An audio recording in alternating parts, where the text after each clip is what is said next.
কি বাবা আপনারা আমরা তো পাপ করি, অপরাধ করি, আর বিচার করি আমার ভগবান। আচ্ছা বাবা, যে বিচারকের জায়গায় বসে যে বিচারক হয়, সে যদি অন্যায় করে, বিচারক যদি ভুল করে, তাহলে তার বিচার কে করবে?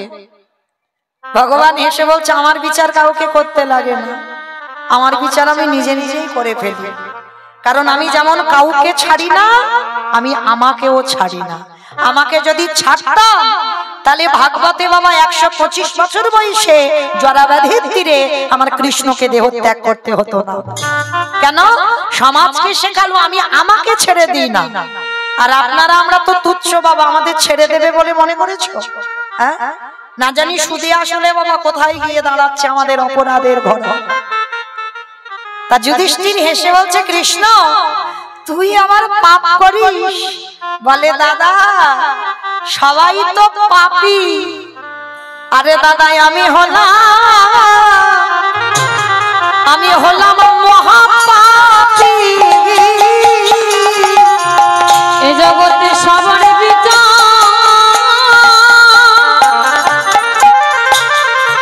আমি করি বটে। দাদা আমি হলাম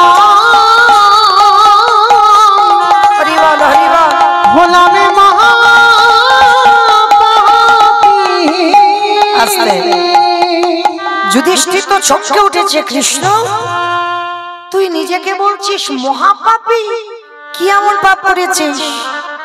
বলে দাদা পাপটা তো আমি দাপরেতে করি নাই, মানে দাপর যুগে করিনি।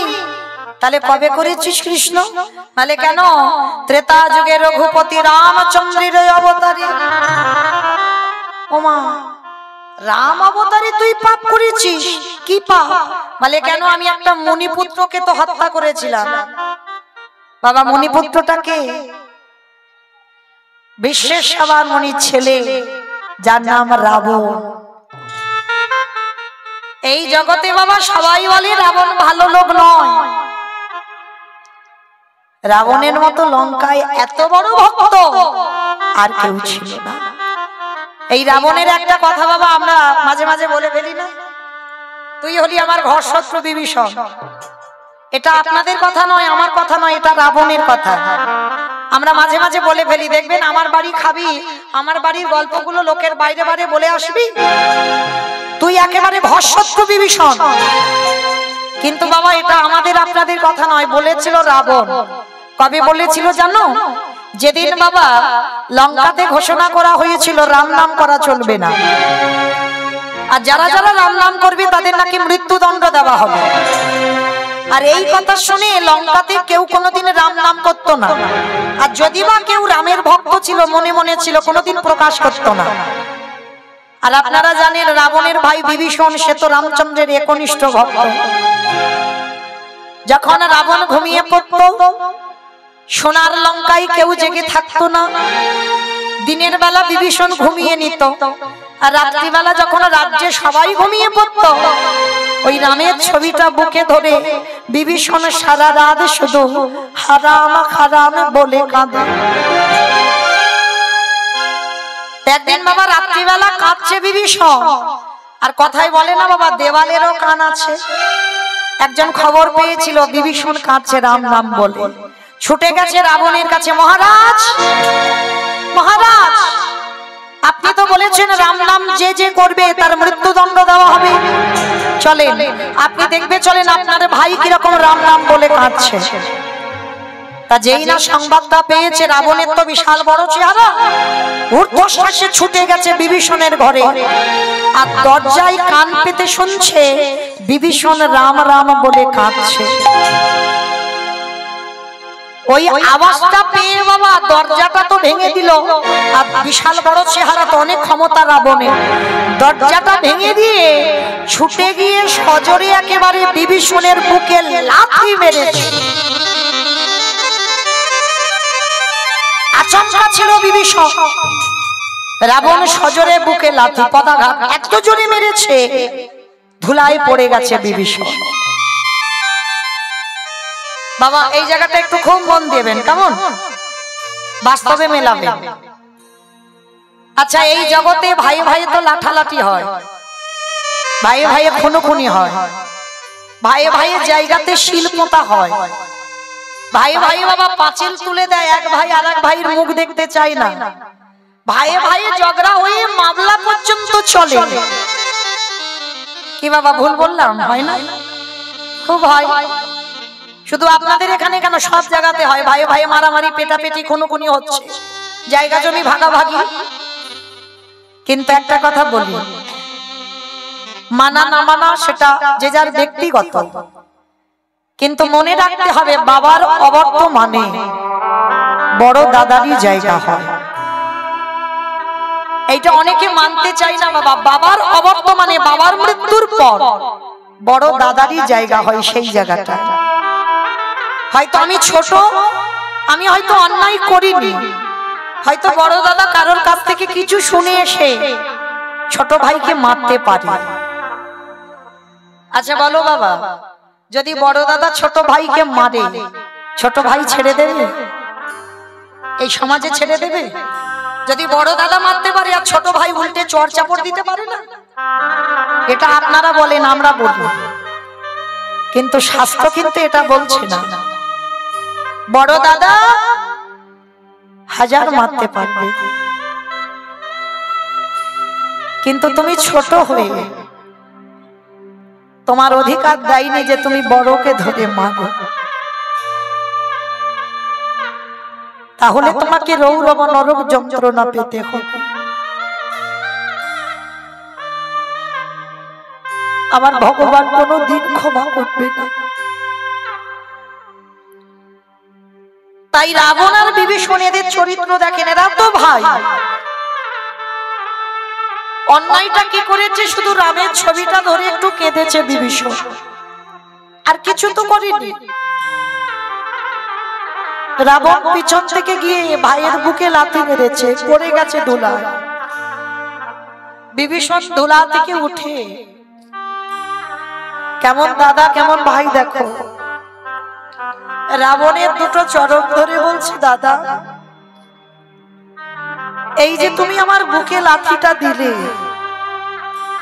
তোমার দুটো পায়ে ব্যথা করছে না তো? দাদা গো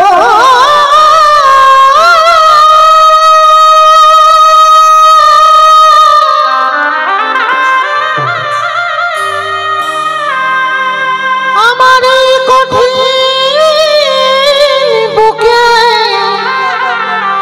বুকে লাথি মেরে তোমার কমল চরণে কি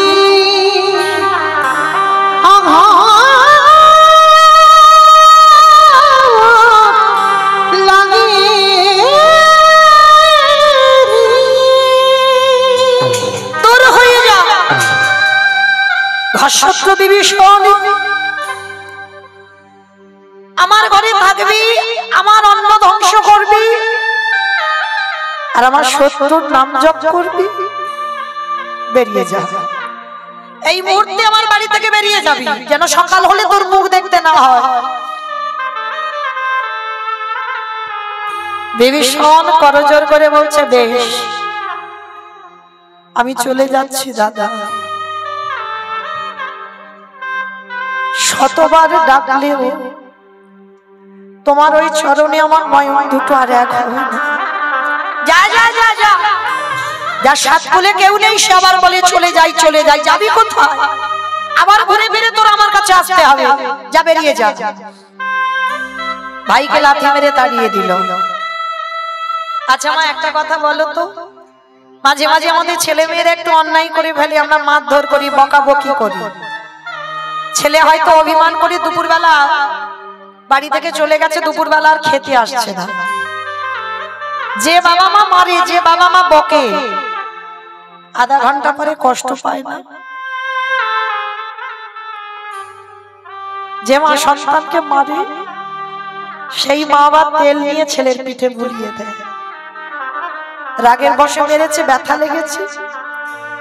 তাহলে আপনাদের যদি হয়, আমাদের যদি হয়, রাবণ ভাইকে মেরে কষ্ট পায়নি, এ জগতে সেই জানে গো, ছোট ভাই বেঁচে থাকলে যদি, বড় ভাই বেঁচে থাকলে যদি ছোট ভাই চলে যায়, এর যে কতটা কষ্ট। প্রকৃত যদি সে দাদা হয় সে অনুভব করে, বড় বেঁচে থাকলে যদি ছোট চলে যায়। রাবণ সারা রাত ঘুমাতে পারছে না।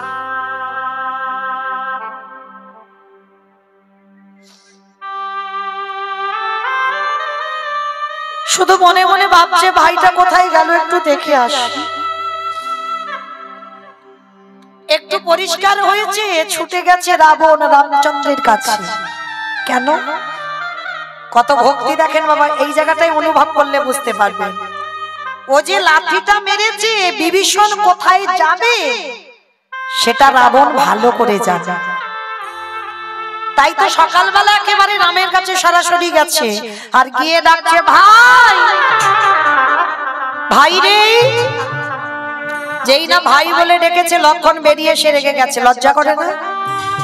কালকের ভাইয়ের বুকে লাথি মেরে তাড়িয়ে দিয়েছো, আর আজকের আদর করবে, ভালোবাসবে বলে তার কাছে ক্ষমা চাইতে এসেছো।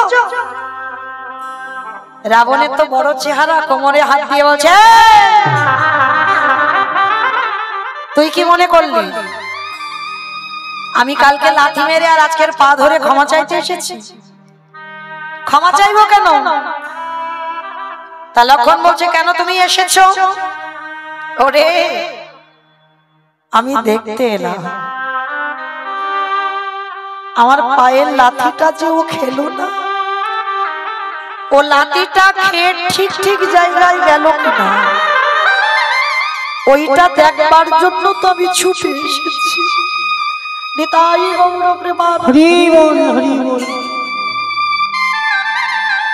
ও আমার লাঠিটা খেয়ে ঠিক জায়গায় পৌঁছেছে কিনা ওইটা দেখবো বলে এলাম। রাম এসে বলছে, রাবণ ভাইকে কেউ এরকম লাথি মারে? তুমি জানো ওর বুকে কত ব্যথা লেগেছে? তা রাম বলছে, রাবণ রেগে গিয়ে বলছে, চুপ চুপ কর। কারণ রাবণের বাইরেটা তো কঠিন, ভিতরটা খুব নরম। বাইরে যখন কথা বলবে লোকের সামনে, বাবা এই মারি এই কাটা, রাবণের চরিত্রটা এমন। তা রাম যেই না বলেছে, রামের উপরে হেঁকে উঠে বলল, চুপ। সবাই খালি বলছে আমার ভাইকে লাথি মেরেছি, লাথি মেরেছি, লাথি মেরেছি। আসল কথাটা কেউ বুঝলো না, কিন্তু আজ আমি তোকে বলি শোন। ওরে রাম রে, এই জগতে সবাই দেখলো আমি আমার ভাইকে লাথি মেরেছি, কিন্তু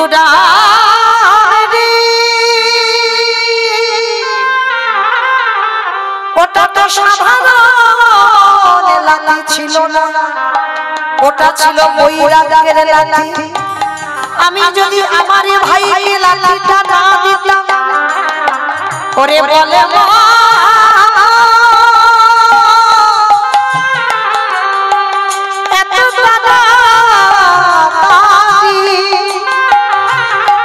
এত তাড়াতাড়ি কি আমার ভাই তোরে রাতুল চরণে পৌঁছাতে পারি তো?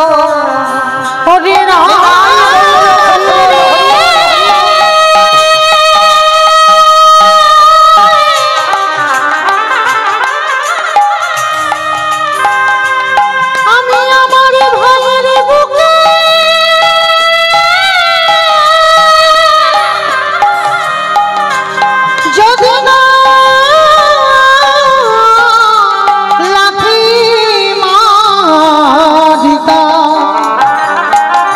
তবে কি এত তাড়াতাড়ি আমার ভাই তোর চরণে আসিতে পারি?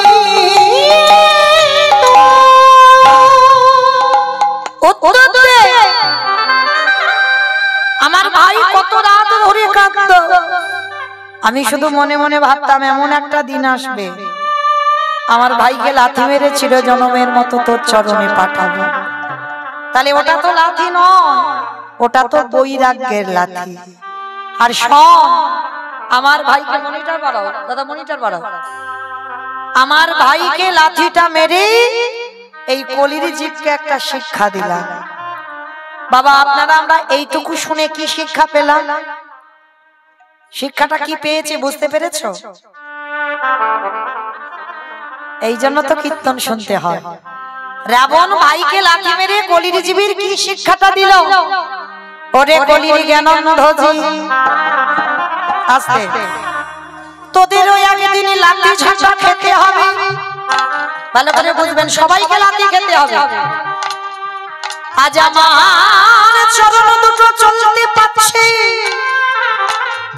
সংসারে ব্যাগে ভর্তি, বাজারে দিতে পারো, চাকরির পেনশনের টাকা তুলে সংসারকে দাও। সংসারে কর্ম করতে পারো, তাই সংসার তোমার ভালোবাসে। কিন্তু যেদিন তুমি দাঁড়াতে পারবে না, যেদিন তোমার দুটো হাত আর সংসারে কিছু দিতে পারবে না, যেদিন তুমি চোখে আর দেখবে না, তুমি কানে আর কিছু শুনবে না, বদনে কিছু বলতে পারবে না, তোমার 10টা ইন্দ্রিয় শীতল হয়ে যাবে। যেদিন বিছানায় পায়খানা করবে, হাড়ি খাটুনি খেটে তুমি একটা ঘর বেঁধেছিলে, দোতলা ঘর, তুমি শখের ঘরেতে থাকতে দোতলার উপরে। যেদিন তুমি বিছানায় পায়খানা করবে, এই সংসারে সেদিন দোতলা থেকে নিচে তলায় নামাবে। যেদিন পায়খানা করে ঘুমাবে, এই সংসার তোমার একদিন ভালোবাসবে, দুদিন ভালোবাসবে, এক সপ্তাহ ভালোবাসবে, 15 দিন ভালোবাসবে, তারপরে একটু একটু করে লাঠি ঝাঁটা দেবে। রাবণ বলল, কলির জ্ঞানন্ধজি, আমার ভাইকে লাঠি দিলাম, তাই তো রামের চরণে গেল। তোদের পায়ে পড়ে বলি, তোরা লাঠি খাওয়ার আগে ভগবানের চরণ জড়িয়ে ধর। শিশুকালে কৃষ্ণ ভজে কৃষ্ণ পাবার আশা, যৌবনকালে কৃষ্ণ ভজে আশীর্বাদ আসে, বৃদ্ধকালে কৃষ্ণ ভজে এই জমির সময় থাকতে থাকতে যদি একজন গৌরী গোবিন্দ চরণ ধরতে পারে, তার দয়া খেতে হয় না, অনায়াসে আমার গোবিন্দ তার হাত দুটো ধরে ভব নদী পার করে নিতাই গৌর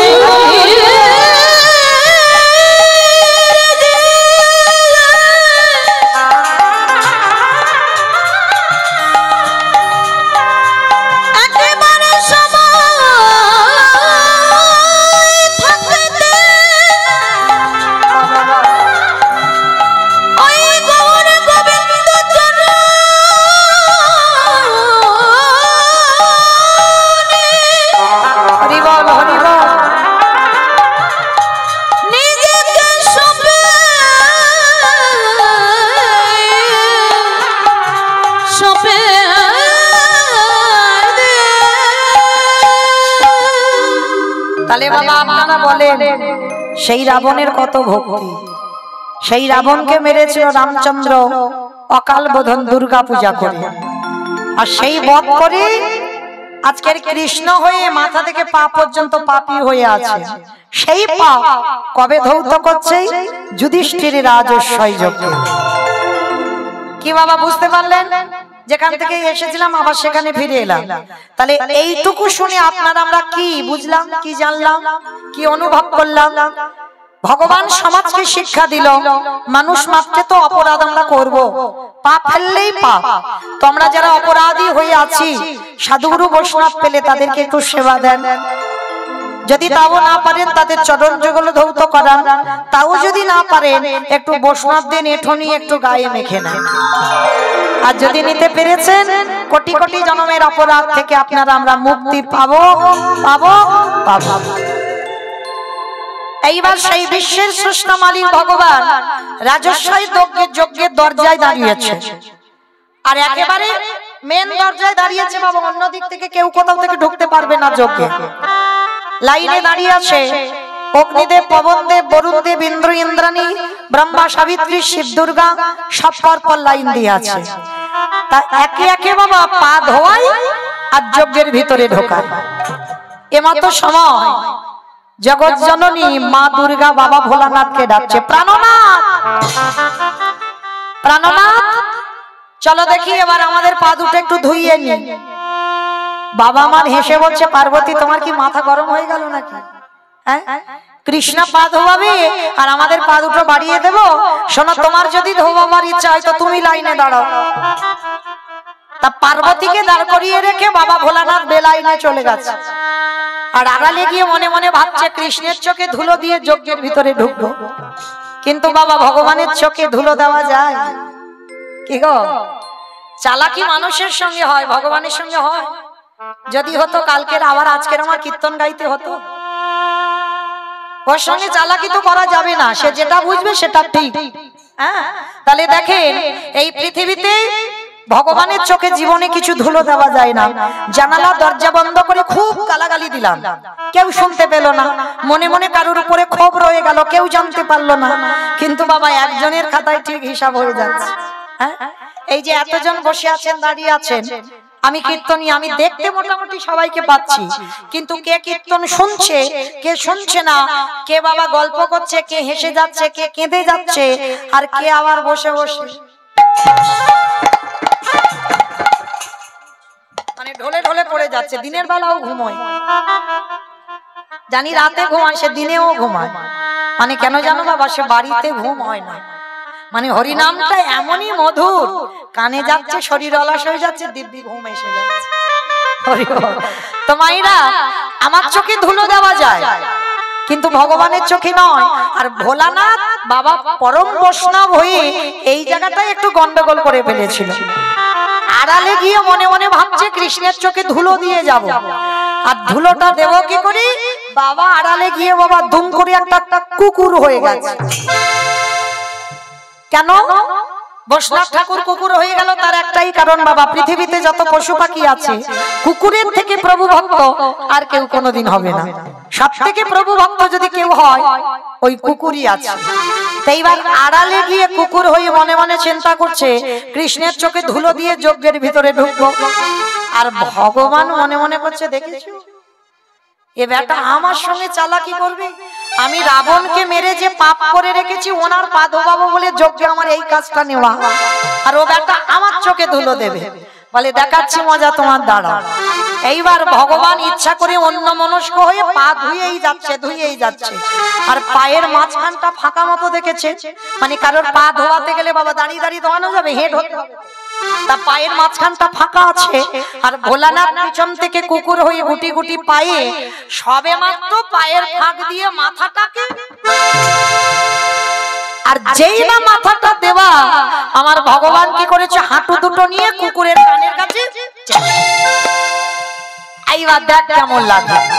আর যেই না কানের কাছে চেপে দিয়েছে, কুকুর কি করবে? কেউ কেউ করবে না, বারবার বলছে কৃষ্ণ ছেড়ে দে, কৃষ্ণ ছেড়ে দে, কৃষ্ণ ছেড়ে।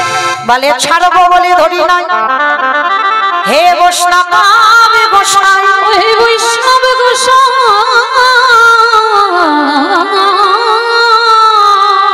তোমার মতো বৈষ্ণবের দুটো পা ধোয়ালে বোধহয় কম হতো, ওই জন্য কৃপা করে করুণা করে আরো এক্সট্রা দুটো জুড়ে দিয়েছো। বুঝতে পেরেছো? শিব ঠাকুরের কটা পা? দুটো। আর কুকুরের 5টা পা, 4টে পা। ভগবান বলছে তোমার মতো বৈষ্ণবের দুটো পা ধোয়ালে কম হতো, ওই জন্য তো তুমি কৃপা করে আমার জন্য আরো এক্সট্রা দুটো জুড়েছো। এবারে ধাবু ধাবু সারো বাবাইরা বলে ওহি আমার বৈষ্ণব গোসাই, দাও দাও চরণ বাড়াই দাও। বলি আরে বলে দাও দাও চরণ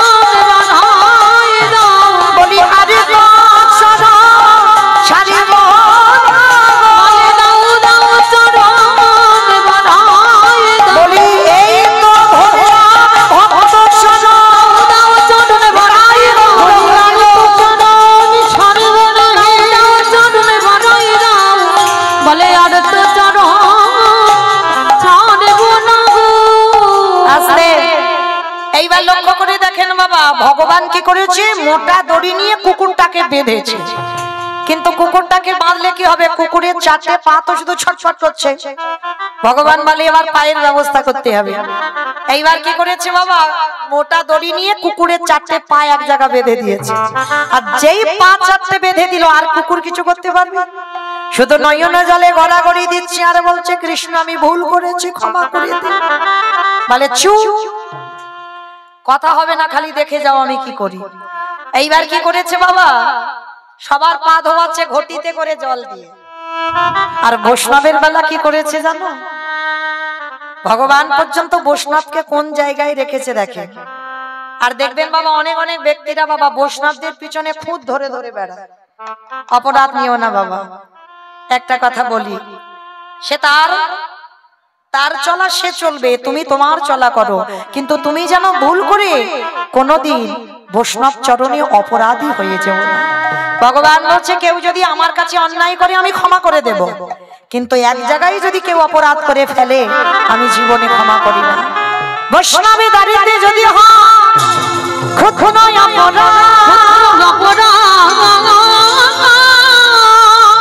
মহা মহা ভজনেতে পড়ে যায়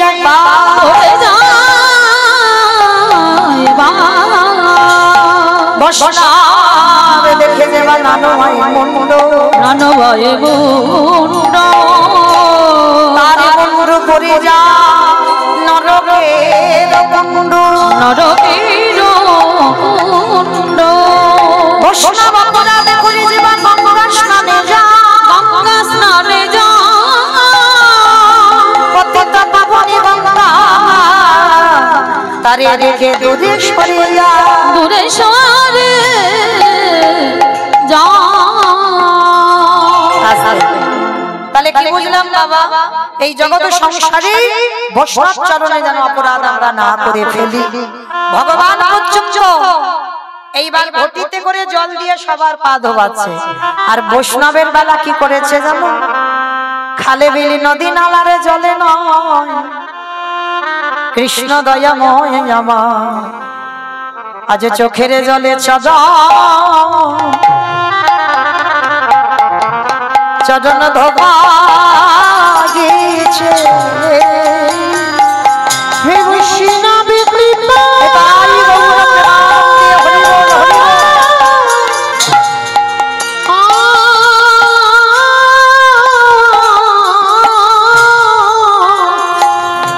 হে বৈষ্ণবী কৃপা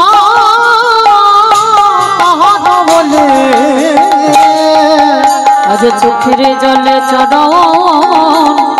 চরণ ধোয়াইছে। আস্তে তাহলে বাবা ঠাকুর এই জগৎ সংসারে ভগবান কৃষ্ণ এই জগৎ সংসারকে বুঝিয়ে দিল।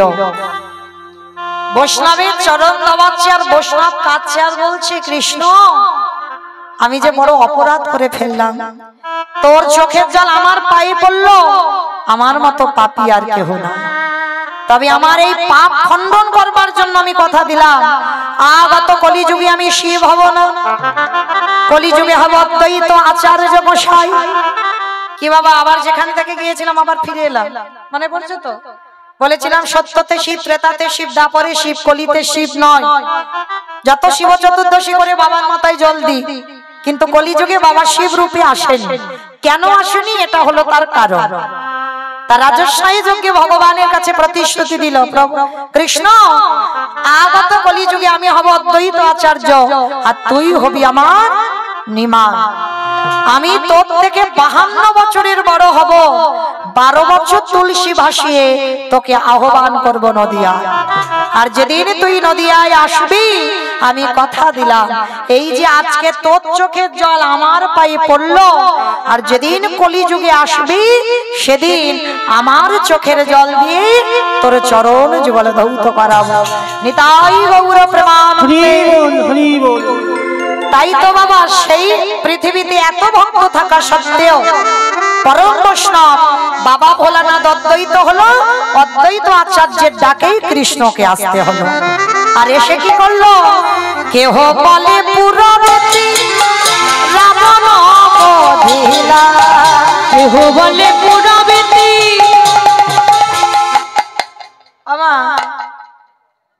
কই? কালকে তো রিহার্সাল দিয়ে গেলাম, দাও একটু জোরে দাও। কেহ বলে পুরবেতে রাবণ বধিলা, কেহ বলে পুরবেতে আমার গোনারে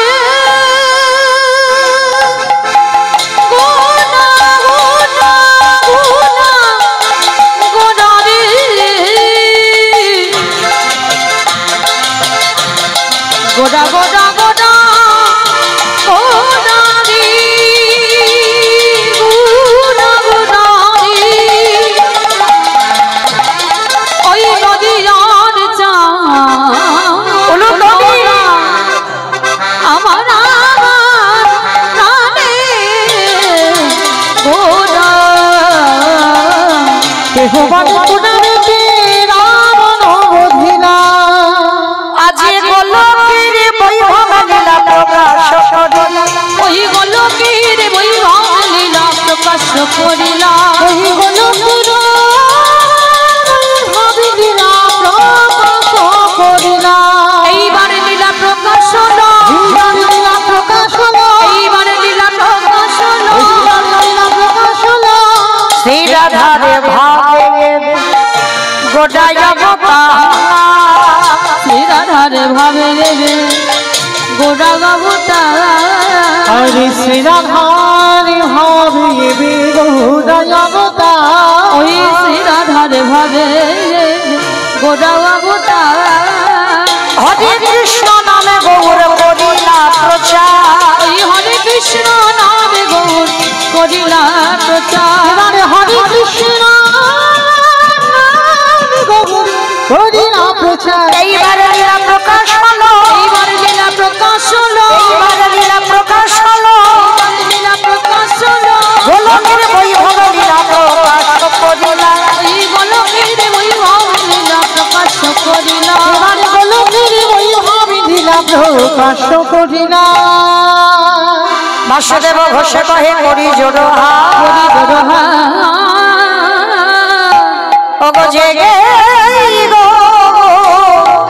সেই কৃষ্ণ সেই তো জগন্নাথ, সেই তো জগন্নাথ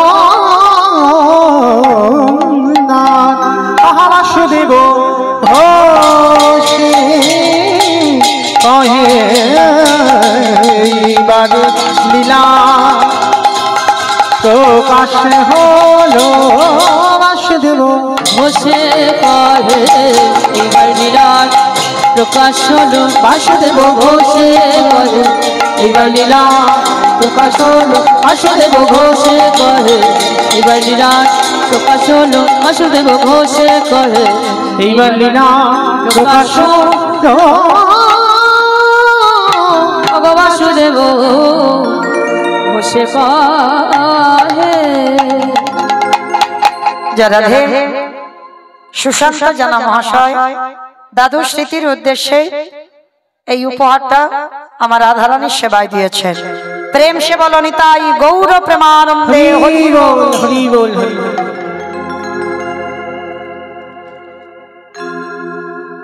তার সঙ্গে দক্ষিণা স্বরূপ 100 টাকাও দিয়েছে। রাধে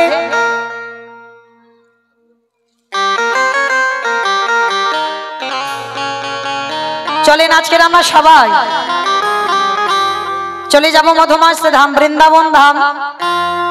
এতক্ষণ যখন নবদ্বীপে ছিলাম সবাই বৃন্দাবনে তো যাব। আচ্ছা ভাইরা, এতক্ষণ যখন ছিলাম একবার প্রেম সে সবাই বলেন তো গৌর সুন্দর কি জয়। ধ্বনিটা হলো কি জয়, এটাও জয়। বললাম ধ্বনিটা হলো কি, এটা নাকি জয়। মানে ভক্ত একেবারে বিভোর হয়ে গেছে। হরি বল। একসঙ্গে মা দেখি, আগে দেখি হাতগুলো তোলো দেখি আমার মতো সবাই। নিতাই চাঁদ গৌর চাঁদের মতো আমার দাদা ভাই, বাবা ঠাকুর ভাইরা যারা আছে সব সমস্ত। ও ভাই অর্ধেক কেন? হাই ভগবান সুই স্টেপ আপনার নাম করছে। সর্বনাশ। চলো দেখি একসঙ্গে হাত দুটো দিয়েছে, শুধু কর্মের জন্য নয়, সবাই ওই দেখি ভাইরা হাত তোলো, নাহলে আমি গাইবো না। বেশ হয়েছে, এবার একসঙ্গে সবাই মিলে বলবে কেমন? মন্দিরে যারা বসে আছো ধসে যাচ্ছে কেন? এই ধসা রোগ ভালো নয়। তোলো দেখি সবাই সম্পূর্ণ একসঙ্গে বলো, গৌর সুন্দরী কি, নবদ্বীপী ধাম কি, সচির নন্দন কি, বিষ্ণুপ্রিয়া কি, নিতাই চাঁদ কি, ভক্তবৃন্দ কি, হরিবাসন ধাম কি, সাধু গুরু বৈষ্ণব কি, আপন আপন গুরুচরণ কি, কমিটি ভাই সব কি, হরিনাম যজ্ঞ কি, আজকের আনন্দ কি, নিতাই গৌর প্রেমানন্দে। ভক্ত দেখেছো, একখানে ফোন আছে, এক হাত তুলে আছে, এই হচ্ছে ভক্ত কলিযুগ। বেশ রাধে, চলো এবার একটা ভজন গাইতে গাইতে যাওয়া হোক, কেমন? কিংবা একটা ভজন হবে তো, ওই দেখে টুলুর ধ্বনি দাও। রাখালি রাজা বলে দেবে কোথায় বৃন্দাবন,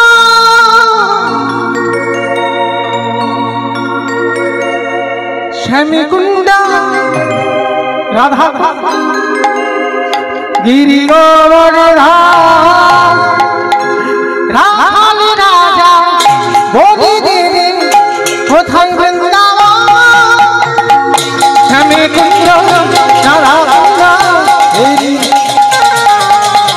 রাধা রাজা বলে দে রে কোথায় বৃন্দাবন, শ্যামকুণ্ড রাধা গিরি গো।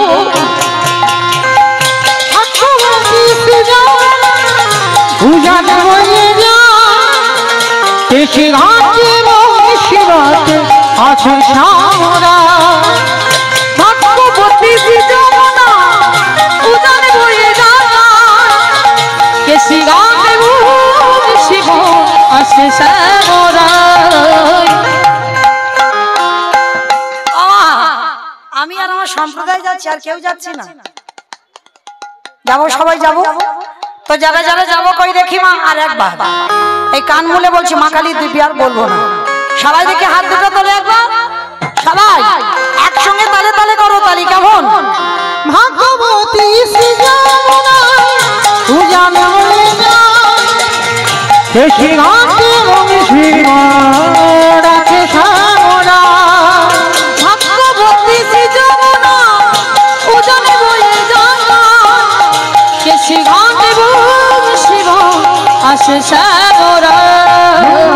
বাঁশরি বাজাই রে তাহারা বাঁশরি বাজায়, বাঁশি শুনে রাধা রানী অভিসারী বাঁশরি বাজাই রে কলা, বাঁশরি বাজায়, বাঁশি শুনে নিতাই গৌর হরি। বাঁশরি বাজাই রে তাহারা বাঁশরি বাজায়, বাঁশি শুনে রাধা রানী অভিসারী রাধে রাধে রাধে রাধে রাধে রাধে রাধে। আমার বলছো মনে মনে বলছো, জোরে জোরে একটু বলতে হবে তো। এই যে আমরা সারা দিন রাতে যারা কৃষ্ণ নাম জপ করি, জপের মালা জানা হবে বাবা, একবার যদি রাধারানীর নাম উচ্চারণ করা যায়, হাজার হাজার গুণ পূর্ণ সঞ্চয়। রাধা শব্দটা এমন, যদি একবার উচ্চারণ করা যায় সমস্ত পাপ খণ্ডন। কই তোলো দেখি সব একসঙ্গে, প্রত্যেকে বলবো, কেমন? জয় জয় রাধে রাধে রাধে রাধে রাধে রাধে রাধে রাধে वृंदावन में राधे राधे गोवर्धन में राधे राधे निधोवन में राधे राधे गली गली में राधे राधे स्नान गली में राधे राधे मान गली में राधे राधे बरसाना में राधे राधे राधा कुंड में राधे राधे श्याम कुंड में राधे राधे हरिद्वार में राधे राधे प्रेम से बोलो, राधे राधे जोर से बोलो, राधे राधे आगे बिहारी রাখালি রাজা বলে দেবে কোথায় निताई गौर हरि बोल, हरि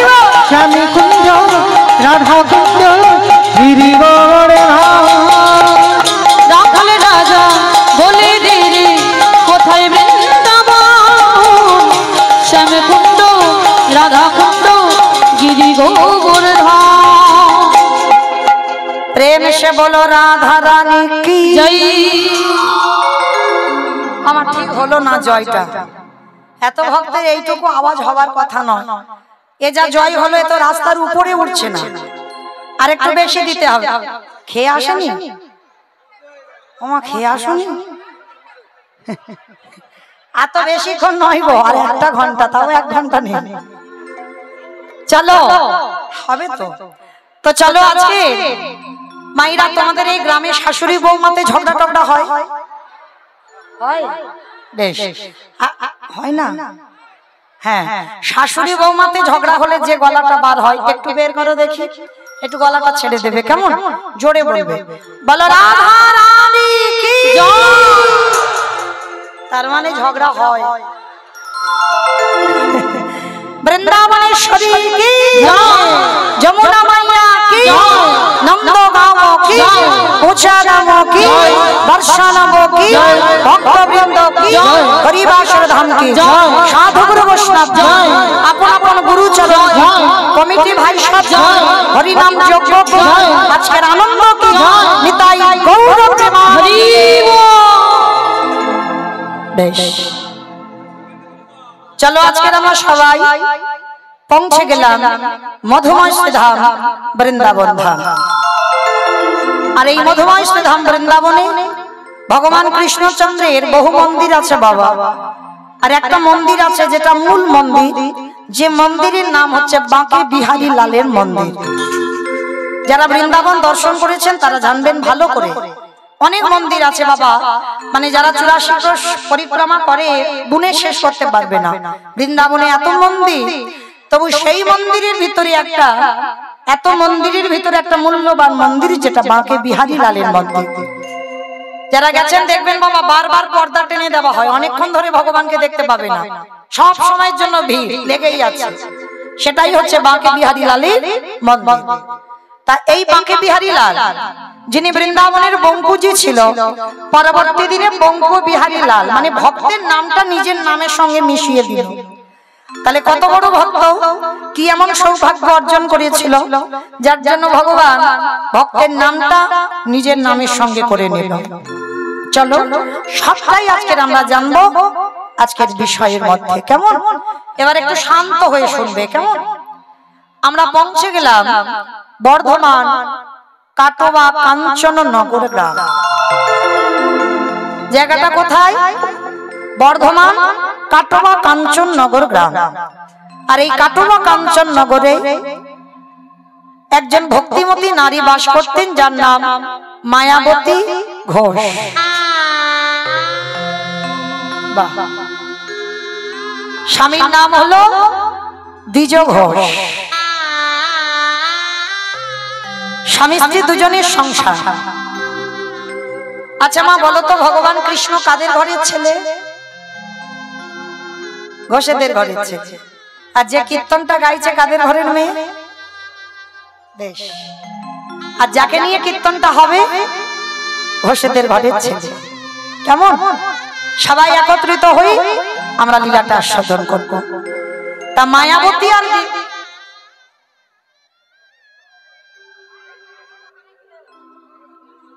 পরশুদিন হয়েছে,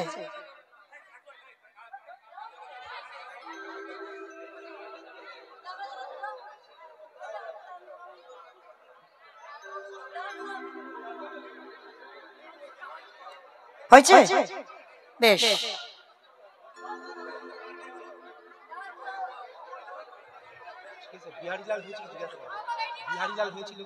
না না বলছি বিহারীলাল হয়েছিল।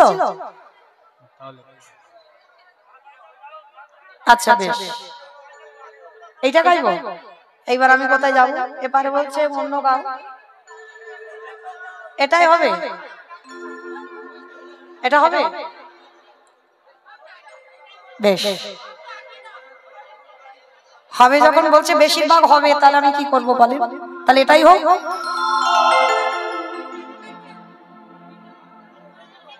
বেশ, নিতাই গৌর প্রেমানন্দে হরি বল হরি বল হরি বল।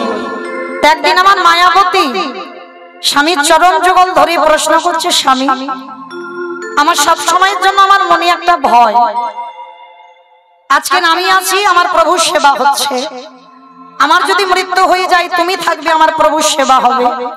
কিন্তু যেদিন আমরা দুই লোকে কেউ থাকবো না, সেদিন আমার প্রভুর সেবার ভার আমি কার হাতে দেব?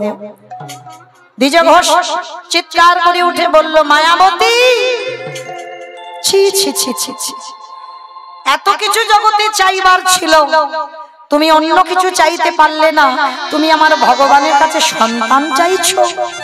আস্তে বাবা, আস্তে আস্তে আস্তে বাবা, আস্তে আস্তে আস্তে আস্তে। যদি চেঞ্জ করতে বলেন আমি করবো, আমার অসুবিধা নেই।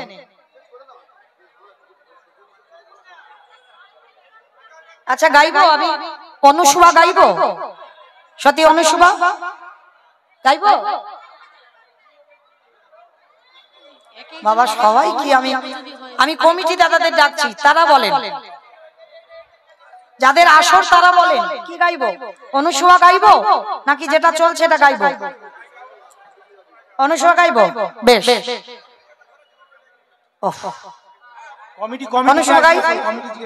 অনুশুভা বেশ, আমার উপরে দোষ দিও না বাবা, আপনাদের আদেশ নিয়ে গাইছি, কারণ কে কি করে গেছে তো জানা থাকে না, আপনারা বললে ভালো। তো চলেন এইবার তাহলে আমরা চেঞ্জ করি বাবা, যেহেতু সবাই সামনে বা বয়স্ক বাবা ঠাকুররা বলছে, ওনার বয়স্ক মানুষ, ওনাদের আদেশ শিরোধার্য করি। তো আজকের গাই মহাসতী অনুশুভা। এই যে মহাসতী অনুশুভা, একদিন বৈকুণ্ঠপতি নারায়ণ বসে বসে চিন্তিত, মনে মনে ভাবছে যে জগতে আমার অনেক ধরনের ভক্ত আছে, অনেক রকমের ভক্ত আছে, কিন্তু জগতে আমি কোনোদিন একটা মহাসতী কোথায় জন্মেছে এটা আমার খেয়াল নেই, এটা আমি বুঝতে পারছি না। মহাসতী কি কোথাও আসেনি? বসে বসে চিন্তা করছে, এমন সময় দেবর্ষি নারদ বিনাটা করে নিয়ে বৈকুণ্ঠপতি নারায়ণের কাছে এসেছে। প্রভু, প্রভু, কি ব্যাপার নারদ, তুমি হঠাৎ এ সময় তো কোনোদিন আসো না, কি ব্যাপার? প্রভু, এ কি তোমার বদনটা মলিন হয়ে আছে, মনে হচ্ছে তুমি কোনো চিন্তা করছো।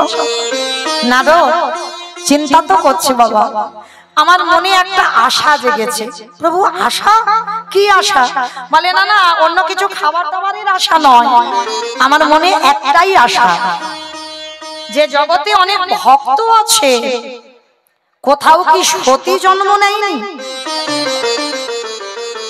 তা নারদ, তুমি তো আমার বড় ভক্ত, তা তুমি কৃপা করে কোথা থেকে পারো একবার মরতে গিয়ে একবার সতীর সন্ধান নিয়ে এসো। নারদ খিলখিল করে হেসে উঠেছে, বলে ঠাকুর মরত? ও ঠাকুর, ওখানে তো লোক মরতে যায়, আসতে যায়, আর খেতে যায়, আর ঘুমাতে যায়, ওইখানে আবার তুমি বলছো সতী? আবার শুধু সতী নয়, মহাসতী। প্রভু, তোমার মনে হয় আমি মরতে মহাসতী পাবো? বলে নারদ, তা তুমি তো আমার বড় ভক্ত, তুমি না পারলে তাহলে কে পারবে বলো? বলে ঠিক আছে প্রভু, তাহলে আমি যাই, একবার মরতে গিয়ে দেখি কোথায় মহাসতী জন্ম নিয়েছে। তা নারদের তো একটাই অভ্যাস বাবা, সে যেখানে যাক না কেন ওই বিনাটা হাতে থাকে। হাতে মোড়াবে মাধব হইতার ভাবে, গোপাল গোবিন্দ মুকুন্দ সৌরে উলুধ্বনি, হরে মুরারি মাধব হইতার ভাবে, গোপাল গোবিন্দ মুকুন্দ সৌরে,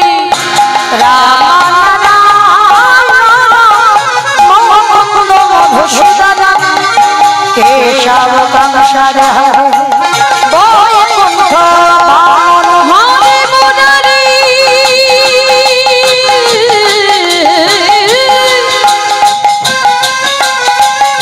হরে মুরারি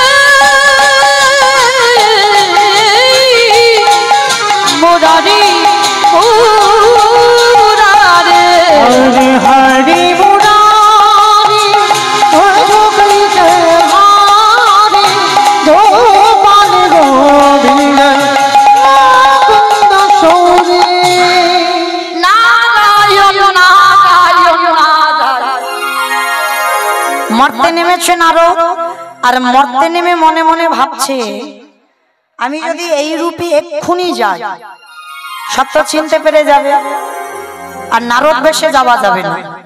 তাহলে কি করব? নারদ মর্তে নেমে বাবা একটা বৃদ্ধ বৈষ্ণব রূপ ধারণ করেছে, একেবারে থুরথুরে হয়ে গেছে, লাঠিটা ধরে কাঁপছে, এমন রূপ ধারণ করেছে নারদ। আর ওই রূপ ধারণ করে সারা মর্তে ঘুরে ঘুরে বেড়াচ্ছে, একটা মহাসতী পাচ্ছে না।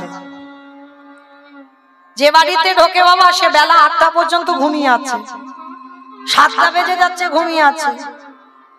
কিন্তু মায়েরা এগুলো কি সতীর লক্ষণ?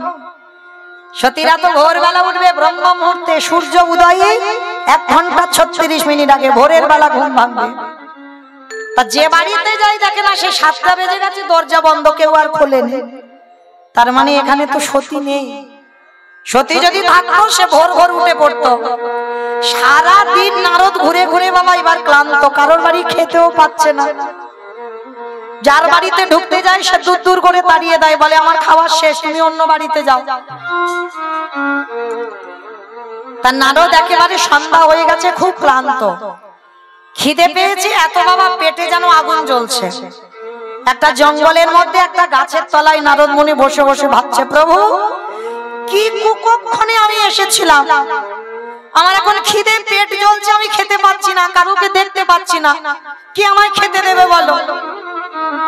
বসে বসে চিন্তা করছে, আর চিন্তা কর, ওরে বাবা ওই দেখো, ওই তো একটা আলো জ্বলছে না, মনে হচ্ছে ওখানে কেউ না কেউ আছে, দাঁড়া একবার গিয়ে দেখি তো কি হয়। তা নারদ মুনি লাঠিটা ঠুকতে ঠুকতে গেছে ওই একটা পাতার কুড়ে ঘর, পাহাড়ের মাথায়, যে জায়গাটা চিত্রকূট পর্বত। যারা যাবেন বৃন্দাবন উত্তরপ্রদেশ বেড়াতে, অনেকে গেছেন চিত্রকূট পর্বতে, যেখানে অনুসুবাদ বাড়ি। তা চিত্রকূট পর্বত একেবারে পাহাড় জঙ্গল দিয়ে যেতে হয়, পাহাড়ের মাথায় ওদের ভজন কুঠির, স্বামী স্ত্রী দুজনে বসবাস করে, অত্রিমণি আর অনুসুবা মা। তা নারদ মুনি লাঠি ঠুকতে ঠুকতে গেছে, সন্ধ্যাবেলা গিয়ে ডাকছে, ওমা কেউ কি বাড়িতে আছিস মা? বড্ড খিদে পেয়েছি রে মা, একটু খেতে দিবি মা? তা অনুসুবা মা তাড়াতাড়ি করে মাথায় ঘোমটাটা দিয়ে যেই না এসে দাঁড়িয়েছে, এসে দেখে না বাবা একটা বয়স্ক লোক, প্রণাম করে, বাবা কে আপনি, কোথা থেকে এসেছেন? মা রে সারাদিন এই জঙ্গলে জঙ্গলে ঘুরছি, সবার বাড়ি গেলাম, কেউ খেতে দিল না, দুটো খেতে দিবি মা, বড্ড খিদে পেয়েছে। তা অনুসুবা করজোর করে বলছে, বাবা ঠাকুর একটা কথা বলবো, সেবা আমি দেব, কিন্তু এখনো যে আমার স্বামী সেবা হয়নি, আর এখানে আমি যতক্ষণ না আমার স্বামী সেবা হয় ততক্ষণ তো আমি কাউকে সেবা দিইনি। বলে মা আগে তো অতিথি সেবা, তারপরে তো অন্য কিছু সেবা। বলে হ্যাঁ বাবা আমি জানি ওটা অন্যজনের ক্ষেত্রে হয়, কিন্তু আমার সংকল্প আগে আমার পতি সেবা, আর পতি সেবা না করে আমি জলস্পর্শ তো দূরের কথা, আমি কাউকে সেবা দিতে পারবো না। নারদ মুনি কথাটা শুনে চমকে উঠেছে, ওরে বাবা এই মর্তে এইরকম মেয়ে আছে যে স্বামী সেবা করবে তারপরে অন্য কিছু কাজ? তাহলে তো আমায় একটু থাকতে হয়, তাহলে তো আমায় দেখতে হবে এর চলাফেরাটা কেমন। কি বাবা যে সতী নারী হবে, তার চলাফেরা, তার কথা সবটাই আলাদা হবে, তার চরিত্র, তার প্রতিদিনের সকাল থেকে সন্ধ্যা পর্যন্ত কর্ম সবটাই আলাদা হবে। তা নারদ মুনি মনে মনে ভাবছে, প্রভু মনে হচ্ছে আমি পেয়ে গেছি, তবে এখন আমি ঠিক বলতে পারছি না, এর আচরণ আমার একটু দেখতে হবে। তারপর এইবার তাড়াতাড়ি করে অনুসুবা স্বামী সেবা দিয়েছে, স্বামী সেবা দিয়ে যা কিছু ছিল ডালাটা সাজিয়ে বৈষ্ণব রূপী নারদকে সেবা দিয়েছে। নারদকে সেবা দিচ্ছে, পাখার বাতাস করছে অনুসুবা মা। আর পাখার বাতাস করতে করতে বলছে, বাবা তোমার কেউ নেই, তুমি একা, এই যে এত বয়স হয়েছে, তুমি এই যে গ্রামে গ্রামে ঘুরে বেড়াও, তোমার কেউ নেই। নারদ মনে মনে ভাবছে একটু ছলনা করতে হবে, তবে তো বুঝতে পারবো এর চরিত্রটা কেমন। তা নারদ মুনি ছলনা করে বলছে, মা রে, একদিন আমার সৎ ছিল, কিন্তু আজকে আমার আপন বলিতে কেহ নাই জগতে, আমার মা মা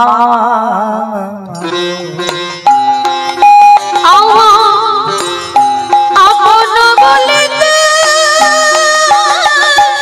কেহ নাই জগতে, মা মা গো। আমারে ভাগ্য দেব অন্ধ, আমারে কপালে মন্দ মা, আমার ভাগ্য দেব অন্ধ মা।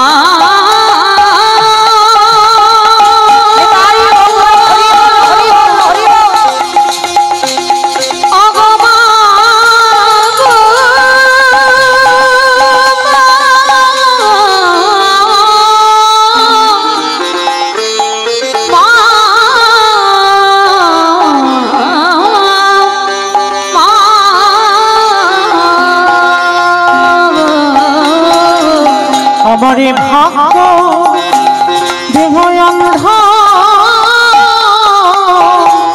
আমারে কপালে মন্দ,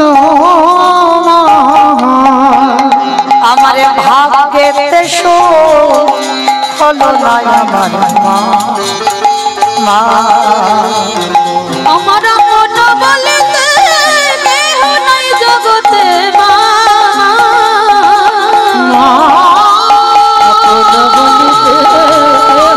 সে কি বাবা, তোমার কেউ নেই? যা যা আমার পিছে ছিল তারা আগে চলে গেল,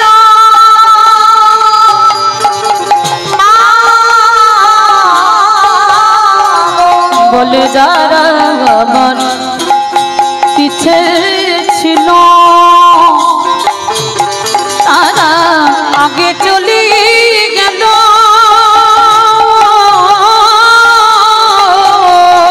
আমি পথে পথে ঘুরি ভিক্ষা যে করি মা, আমি পথে পথে ঘুরি ভিক্ষা যে করি মা। আমার ভাগ্যেতে হলো না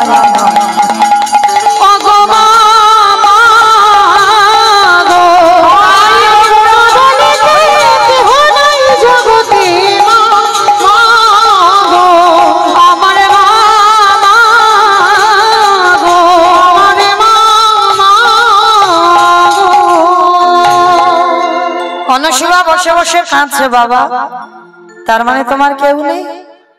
ও বাবা একটা কথা বলি, যতদিন ইচ্ছা তোমার যখন কেউ নেই তুমি আমার বাড়িতে থাকো। নারদ মুনি মনে মনে চিন্তা করছে, অনেকদিন নয় আজকে রাতটা কাটালেই আমি বুঝতে পারবো এ সতী না অসতী। নারদ বলছে, বেশি দিন নয়, আজকে রাতটুকু তোর বাড়িতে একটু কাটাতে চাই। ঠিক আছে বাবা, তোমার আজকের কেন, যতদিন ইচ্ছা তুমি থাকো, বয়স্ক মানুষ থাকো। নারদ থাকছে কেন, খাওয়ার জন্য কি না, সতী চিনবে বলে। এইবার নারদ মুনি তো ঘুমায়নি, সারা রাত জেগে আছে, ও সতী নারী কি করে আমায় দেখতে হবে। হঠাৎ দেখে না বাবা, ব্রহ্ম মুহূর্ত ভোরের বেলা অনুসুয়া মা উঠলো, ঘুম থেকে উঠে দেখে না স্বামী ঘুমিয়ে আছে, পাশে থেকে উঠে মা ভোরবেলা প্রথম কাজ, প্রভাতে উঠিয়া মাতা আয়ন শোয়া নদীতে করিলা স্নান। প্রভাতে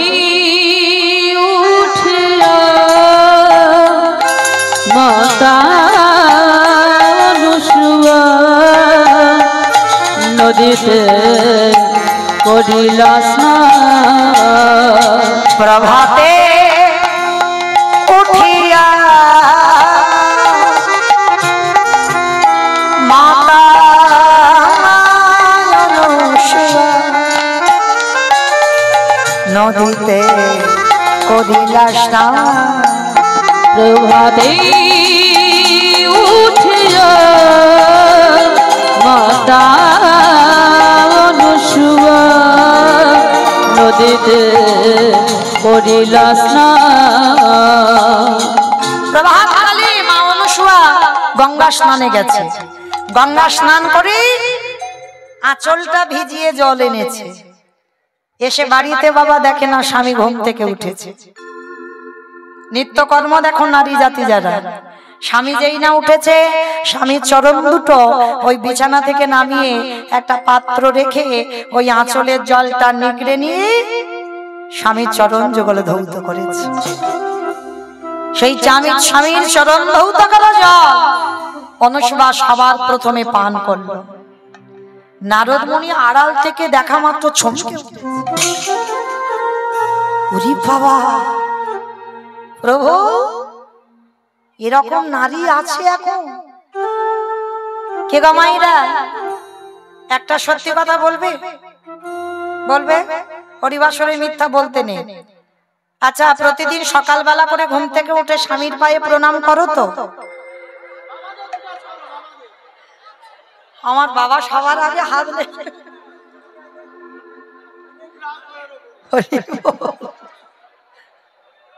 মানে দাদু ভাই খুব রেগে গেছে। রাধে কি গো মা? বলে বাবা আমরা তো সতী নারী নয়, আমরা প্রণাম টনাম করবো কেন? নাকি সতী? আমরা সতীর উপরে। হরি বল। অনেকে আবার বলে বাবা পয়লা বৈশাখে একদিন প্রণাম সেরে নিলে সারা বছরের কাজ হয়ে যায়। আচ্ছা এটা নয়, বাদ দাও। আচ্ছা প্রতিদিন স্বামীকে আগে খেতে দিয়ে তবে খাও তো? তাও নয়। হ্যাঁ এইটা জানতে হবে বাবা, স্বামী যদি প্রতিদিন 4টার সময় আর স্বামী যদি রোজ 4টার সময় খায় তাহলে তো আমি হরিবোল হয়ে যাব। মানে হয়তো স্বামীর পরে খাবো, তার আগে 2-4 বার হয়ে যায়, তাই তো? কিন্তু আমরা তো আর সতী নয়। তাহলে নারদ মুনি সারা মর্ত ঘুরে ঘুরে পাচ্ছে না, একটা যদি বা পেল তার চরিত্রের দিকে লক্ষ্য রাখছে নারদ, তার চলাফেরাটা কেমন। সবার প্রথমে সকালবেলা কাজ স্বামীর চরণ ধৌত করে সেই চরণ ধৌত করা জল পান করা। একটা কথা বলে যাই বাবা, না না শোনো শোনো, যদি কারোর অসুখ ভালো হচ্ছে না, এটা সত্যি কথা বলছি বাবা, হরিবাসরে দাঁড়িয়ে অসুখ ভালো হচ্ছে না, ভেলোর চেন্নাই সব ফেরত দিচ্ছে, রুগী আর ভালো হচ্ছে না, 1 মাস সেবা করে দেখেন স্বামীর চরণ ধৌত করা যায়। তবে একটা কথা বলি, স্বামী মদমাতাল হলে হবে না, এইদিকে খেয়াল রাখতে হবে বাবা। আমরা সতী নারী হব আর স্বামীটাকে তো তেমন তৈরি করতে হবে, সে স্বামী যেন শুধুমাত্র কৃষ্ণ চরণের দাস হয়। ত্রিসন্ধ্যা গায়ত্রী হবে, ত্রিসন্ধ্যা আহ্নিক জপ করবে, সে স্বামী সাধারণ জগতে পুরুষদের সঙ্গে মেলাতে পারবে না। সেই স্বামীর চরণ ধৌত করা জল যদি তুমি পান করো তাহলে আর ডাক্তারের ওষুধ লাগবে না, তোমার রোগ আপনি থেকে ভালো হয়ে যাবে। তাহলে আজকের অত্রি মুনি আর অনুসুয়ার চরিত্রটা শ্রবণ করে দেখবেন, ওরা স্বামী স্ত্রী ওদের কেমন সাধনা। অনুসুয়া মাত্র কোনো সাধনা নেই, ওই মেয়ের একটাই সাধনা, একটাই মন্ত্র। ও কোনো কৃষ্ণ মন্ত্র জানে না, শিব মন্ত্র জানে না, শুধু একটাই মন্ত্র জানে, ওম পতি পরমেশ্বরায় নমঃ।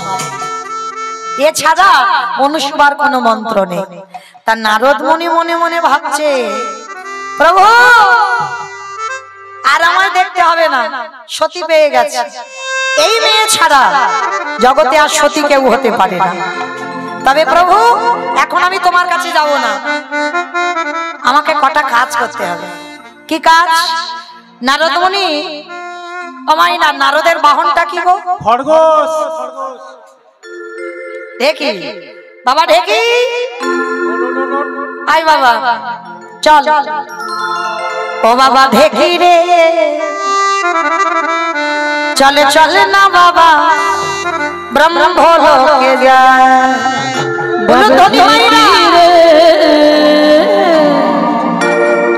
চলে না বাবা ব্রহ্মলোকে যাই। বাপে ঢেকি রে চলে না রে বাপ ব্রহ্মলোকে যায়। বাপ ঢেকি রে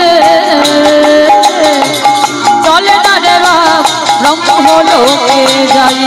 বাপে ঢেকি রে চলে না রে বাপ ব্রহ্মলোকে যায়। আজ ব্রহ্মলোকে গিয়ে যাবি সাবিত্রীর মার প্রণাম জানা। ওই ব্রহ্মলোকে গিয়ে আমি সাবিত্রীর মার প্রণাম জানাই। বাপে ঢেকি রে চলে না রে বাপ ব্রহ্মলোকে যায়। বাপ ঢেকি রে চলে না রে বাপ ব্রহ্মলোকে যাই। বাবা বস। ব্রহ্মলোকে গিয়ে মা সাবিত্রীকে ডেকে জমা, মা গো আমার বড্ড খিদে পেয়েছে, তাড়াতাড়ি খেতে দাও, তাড়াতাড়ি খেতে দাও। মা সাবিত্রী যা রান্না বান্না করেছে নারদকে দিয়েছে। নারদ প্রসাদ পেয়েছে, প্রসাদ পেয়ে বলছে, মা সাবিত্রী জিজ্ঞাসা করছে বাবা কিরকম রান্না বান্না হলো। তার নারদ বলছে মা হলো, কিন্তু সেই মর্তের অনুসুবা মার মতো নয়। যেই না কথাটা বলা সাবিত্রী মা তো রেগে লাল হয়ে গেছে। দেখবেন বাবা একটা পুরুষ কিন্তু পুরুষকে হিংসা করে না, হিংসাটা বেশি একটা নারী নারীকে করে। কি গো মা ভুল বললাম? দেখবে তোমার স্বামী যদি হঠাৎ কাজে থেকে এসে বলে জানো গিন্নি আজকে রাস্তায় একটা মেয়ে দেখলাম কি সুন্দর তা দেখতে গো, কি গো একবার বলে দেখো, সে স্বামী সঙ্গে সঙ্গে আসামি হয়ে যাবে একেবারে। সহ্য করতে পারবে? একটা নারীর প্রশংসা একটা নারী সহ্য করতে পারে না। তা যেই না সাবিত্রী শুনেছে আমার থেকে মর্তের এক মেয়ে রান্না ভালো করে, মা সাবিত্রী রেগে গিয়ে বলে বলেন অপদার্থ,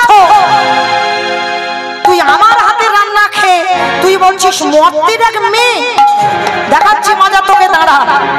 যেই না সাবিত্রী মা আমার মারতে উদ্ধত হয়েছে, নারদ কোন রকমে প্রাণ ভয়ে বেরিয়ে এসে ঢেকিকে বলছে বাবা ঢেকি চল, ওইখানে আগুন লেগে গেছে আবার যেতে হবে। বাবা ঢেকি রে চলে না বাবা শিবলোকে যায়। রে চলে না বাবা শিবলোকে যাই। ও বাপে ঢেকি রে চলে না রে বাপ শিবলোকে যায়। আজ শিবলোকে গিয়ে আমি পার্বতীর প্রণাম জানাই। শিবলোকে গিয়ে আমি পার্বতীর প্রণাম জানাই। বাপে ঢেকি রে চলে না রে বাপ শিবলোকে যায়। বাবা দেখি বস বাবা। এইবার শিবলোকে গিয়ে জগৎ জননী মা দুর্গাকে ডাকছে মা গো আমার খিদে পেয়েছে, তাড়াতাড়ি খেতে দাও, আমার পেটের ভিতরে যেন আগুন জ্বলছে। দশভূজা দুর্গা 10 হাতে রান্না করেছে, ডালাটা সাজিয়ে নারদকে দিয়েছে, সেবা করেছে। সেবা করে বেশ বাবা ঢেকুর টেকুর তুলে বলছে বাবা নারদ কিরকম রান্না টান্না হয়েছে। নারদ বলছে মা হয়েছে, কিন্তু সেই অনুসুয়া মার মতো হয়। মা জগৎ জননী দশভূজা এমনি তো রণচণ্ডী, আরো চণ্ডী হয়ে গেছে। অপদার্থ, আমি 10 হাতে রান্না করেছি আর মত্তধামের একটা মেয়ে 2 হাতে রান্না করেছে, আরে আমার থেকে তার রান্না স্বাদ ভালো।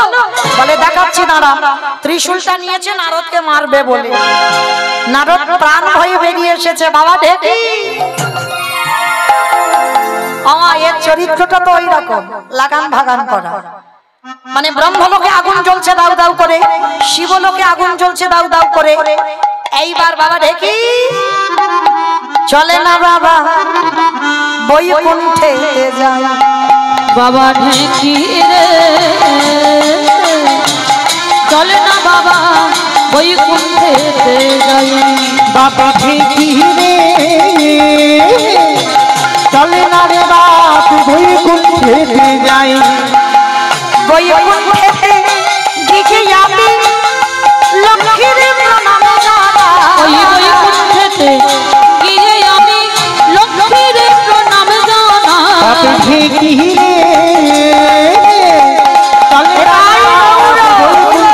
জানাই। বাবা ঝেঁকিরে চল না রে বা বৈকুণ্ঠেতে যাই। বৈকুণ্ঠে গিয়ে বাবা নারদ মুনি মা লক্ষ্মীকে ডেকেছে, মা আমা খিদে পেয়েছে খেতে দাও। মা রান্না করেছে খেতে দিয়েছে, যা যা রান্না করেছে বাবা সব নারদ খেয়েছে গুছিয়ে। খাবার পরে মা জিজ্ঞাসা করছে, বাবা কিরকম রান্না বান্না হলো? বলে মা হয়েছে, কিন্তু সেই অনুসুয়া মার মতো নয়। কি একটা মর্তধামের মেয়ে আমার থেকে ভালো রান্না করি? আমি মা লক্ষ্মী যার বাড়িতে না থাকি তার রান্নার স্বাদ হয় না, আর তুই কিনা বলছিস আমার থেকে ভালো? এটা কোনোদিন হতে পারে? তো দেখাচ্ছি মজা নারা। যেই না মা রেগে গেছে ওখান থেকে নারদ বেরিয়ে গেছে। বলে চলো আমার কাজ গোছানো হয়ে গেছে, এইবার আমি প্রভুর কাছে চলে যাই। ও বেটা এদিকে জ্বালিয়ে দিয়ে চলে গেছে। তিন দেবী এক জায়গা হয়েছে, মা সাবিত্রী, মা লক্ষ্মী, মা দুর্গা। তিন দেবী এক জায়গা হয়ে বলা বলি করছে, হ্যাঁ রে দিদি নারদ এসেছিল? এসেছিল বল না, এসেছিল রে, কি সর্বনাশ করে গেল। হরি বল। যেই না বলেছে নারদ এসেছিল সবাই বলা বলি করছে।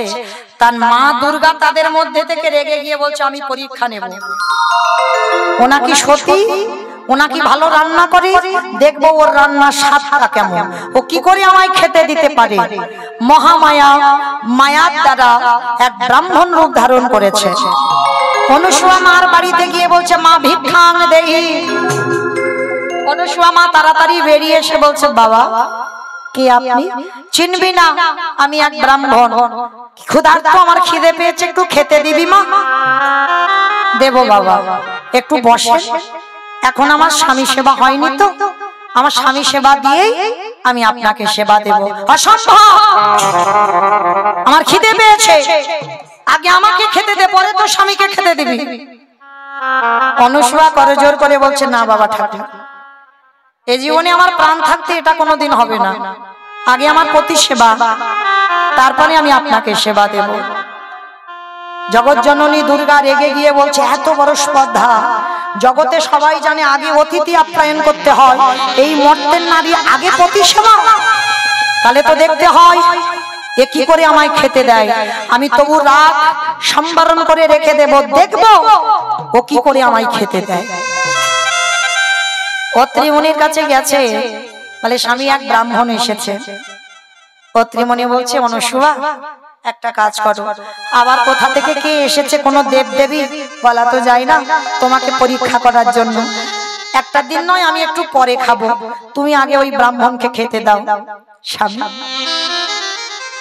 যেদিন আমার বাবা তোমার হাতে দিয়েছে সংকল্প করে, সেদিন থেকে আমার সংকল্প, আমি তোমার সেবা ছাড়া দ্বিতীয় কাউকে সেবা করতে পারবো না।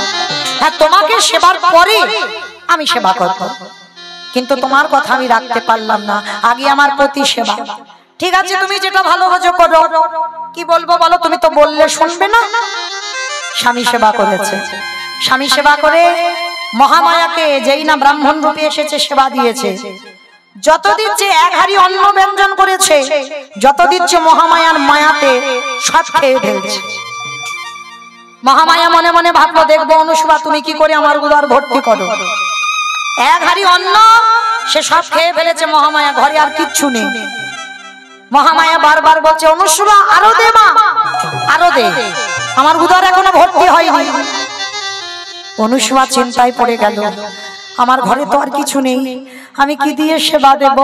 ছুটে গেল স্বামীর কাছে, স্বামী জানি না কে এসেছে, কত কত রান্না করে দিলাম, তবু বলছে উদর ভর্তি হয়নি। অত্রিমুনি রেগে গিয়ে বলছে, অনুসুয়া আমি তোমাকে বারবার নিষেধ করেছিলাম, কোথা থেকে কে এসেছে বলা যায় না, তুমি আগে অতিথি সেবা দাও, তুমি আমার কথা শুনলে না, এবার কি করবে তুমি বুঝে নাও।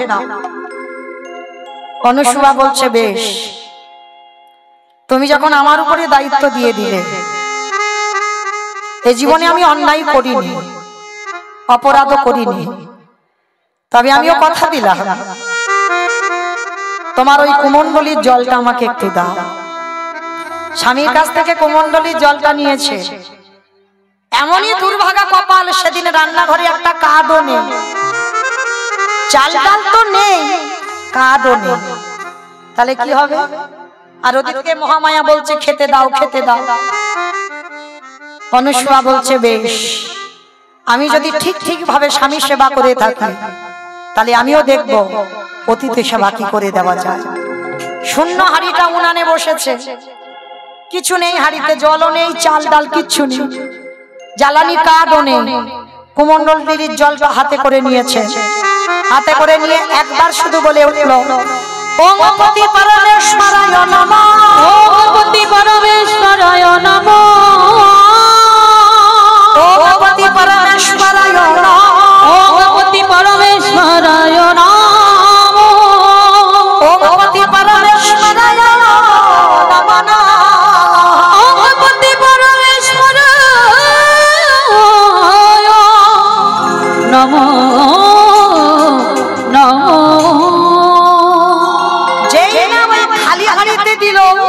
স্বামীর দেওয়ার কুমণ্ডলীর জল আর ওই মন্ত্র জপ করে সঙ্গে সঙ্গে মা উনান জ্বলে উঠলো, চাল ডাল হাড়ি ভর্তি হয়ে গেল, অন্ন ব্যঞ্জন পরিপূর্ণ। চমকে উঠলো অনুসূয়া,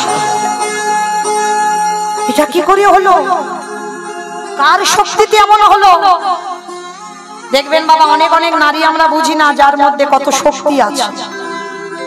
এইবার যেই না চাল ডাল পরিপূর্ণ হয়ে গেল, অন্ন ব্যঞ্জন মহামায়াকে দিচ্ছে। যত দিচ্ছে, যত চাইছে তত দিচ্ছে, মানে আর ফুরাচ্ছে না হাড়ি থেকে। এইবার মহামায়া খেতে খেতে ক্লান্ত হয়ে গেছে, আর খেতে পাচ্ছে না, একেবারে ক্লান্ত হয়ে ওই আসনে বসে থাকতে থাকতে মহামায়া অন্তর্ধান হয়ে চলে গেল। চমকে উঠলো অনুসূয়া, তার মানে আমি ঠিক ধরেছিলাম, কোন দেবদেবী বা দৈত্য দানব এসেছিল, এত খাবার খাচ্ছিল। উত্তীর্ণ হলো পরীক্ষায়। তিন দেবী আলোচনায় বসেছে, ও মর্তের নারী যেমন তেমন নারী নয়, আমাকে দুর্বল করে দিল, আমার থেকে ওর শক্তি বেশি, তবে এটা তো হতে দিতে পারি না। মহামায়া ক্রোধ বশে জঙ্গলে এক সাধু বেশ ধরে এবার বসেছে। আর এদিকে অত্রিমণি রান্নাশালে কাঠ নেই, কাঠ আনতে গেছে জঙ্গলে। আর জঙ্গলে কাঠ আনতে গিয়ে বাবা সবে কাঠের বোঝাটা বেঁধে সবে অত্রিমণি মাথায় তুলল, সঙ্গে সঙ্গে বাবা মহামায়ার মায়াতে অত্রিমণির শরীরটা ক্ষীণ হয়ে গেল, হঠাৎ অসুস্থ হয়ে পড়ল। আর এমন শরীর ক্ষীণ হয়ে গেল, আর চলতে পারছে না, আর হাঁটতে পারছে না, শরীরে কোনো বল ক্ষমতা নেই। কি এটা কি করে হলো? আমি আর চলতে পারছি না কেন? আর আমার পায়ে বল নেই, আর আমার শরীর চলছে না। আর ওই টলতে টলতে টলতে টলতে যেই না আসছে, আর মহামায়া সাধু বেশ ধরে পাশে বসে আছে, কাঠের বোঝাটা একেবারে সাধুর অঙ্গে পড়ে গেল। আর যখনই পড়ে গেল, মহামায়া ক্রোধ বসে সাধু বেশ ধরে বলে বলে বলে পাপিষ্ঠ, তোর এত বড় স্পর্ধা, তুই আমার তপস্যা ভঙ্গ করে দিলি, আমি তোকে ছেড়ে দেব না।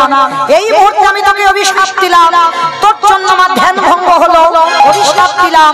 এই মুহূর্তে তোর সর্বঙ্গ হবে গলিত কুষ্ঠ।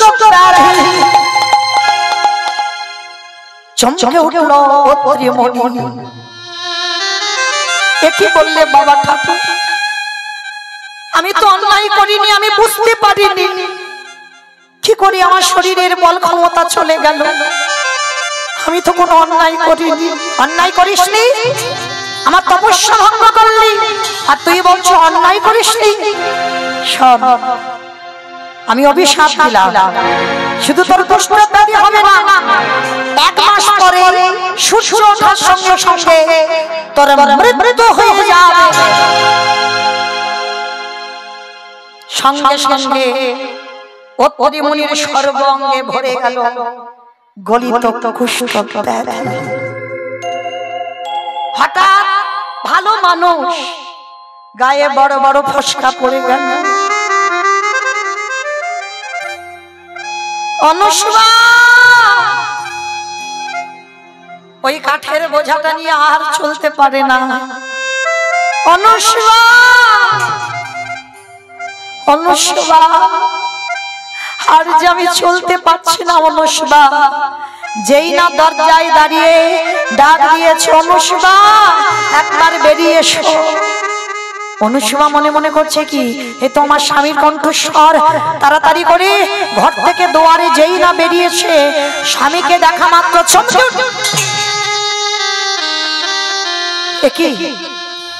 একই স্বামী, তুমি তো ভালো গেলে, সুস্থ শরীর নিয়ে গেলে, এটা তোমার কি হলো?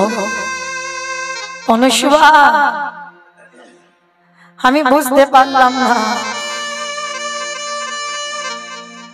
কোথা থেকে যেন কি এলো, আমার শরীরে বল শক্তি সব চলে গেল। এক সাধু আমাকে অভিশাপ দিল, আমার সর্বাঙ্গে হবে গলিত কুষ্ঠ ব্যাধি। শুধু কুষ্ঠ ব্যাধি নয়, 1 মাস পরে সূর্য ওঠার সঙ্গে সঙ্গে আমার মৃত্যু হয়ে যাবে। না বলো না, আমি সহিতে পারি না, আমি সহিতে পারি না।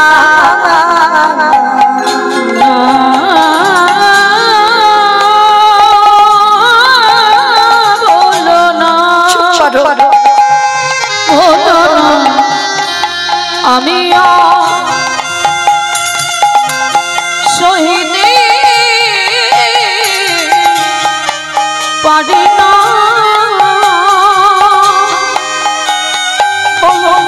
আমি আর সহিতে পারি না, পারি না, না বলো না।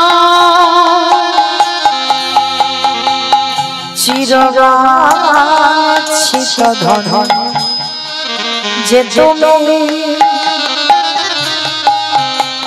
আমারে ছাড়িয়া তুমি যেও না,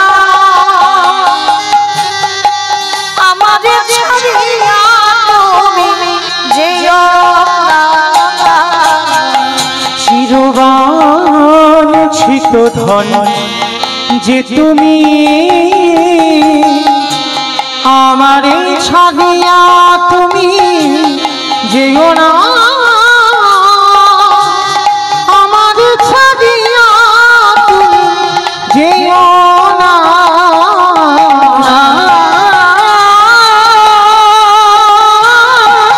বলো না, বলো না,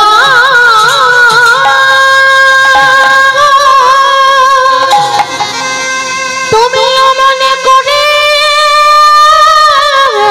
বলো না, আমি শহীদে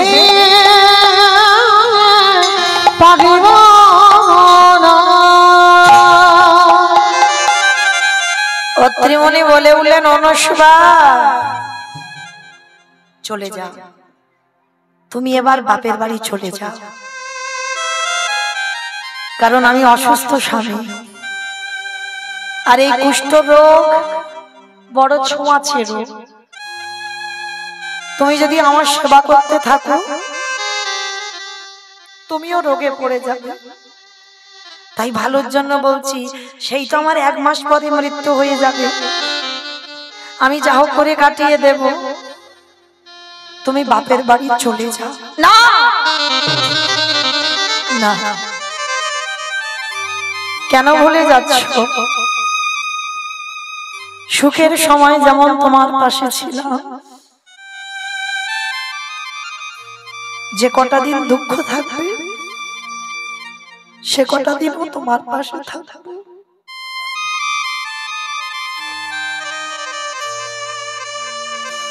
আর আমার বাবা যখন অগ্নি সাক্ষী করে তোমার হাতে দিল, সেদিন তো তোমার চরণে আমি আত্মসমর্পণ করেছি গো। আমার বলতে যা কিছু আছে আমি তোমার চরণে দিয়েছি। আমি কোনোদিন যেতে পারি না বাপের বাড়ি, কিন্তু অনুষ্মা তুমি বুঝতে পারছো না, আমি রোগগ্রস্ত স্বামী। আমাকে তুমি সেবা করলে তুমি নিজে রোগী হয়ে যাবে, নিজে অসুস্থ হবে, আর সেই তোমার মরে যেতে হবে, ও সাধু ভাঙ্গ লঙ্ঘন হবে না। ওই জন্য বলছি তুমি চলে যাও। না সাধু, জানো আমার ছোটবেলায় আমার বাবা বলতো, কোন মানুষ যদি অপরাধ করে ফেলে, অন্যায় করে ফেলে, তাকে সর্বতীর্থে যদি স্নান করানো যায়, সে নাকি সকল পাপ থেকে মুক্তি লাভ করে। আমি নিয়ে যাব তোমাকে। অনুষ্মা পারবে না, পারবে না,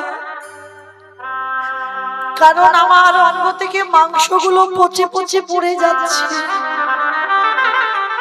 তুমি আমাকে তীর্থে নিয়ে যাবে কি করে? বলে দেখো না কি করি। গাছের ডাল কেটে একটা গাড়ি তৈরি করেছে, গাড়ির উপরে স্বামীকে শয়ন করিয়েছে, গাছের শিকড় কেটে কেটে দড়ি তৈরি করেছে। চলো স্বামী, আমি তোমাকে নিয়ে যাব সুস্থ করবার জন্য। জগতে যত যত তীর্থ আছে,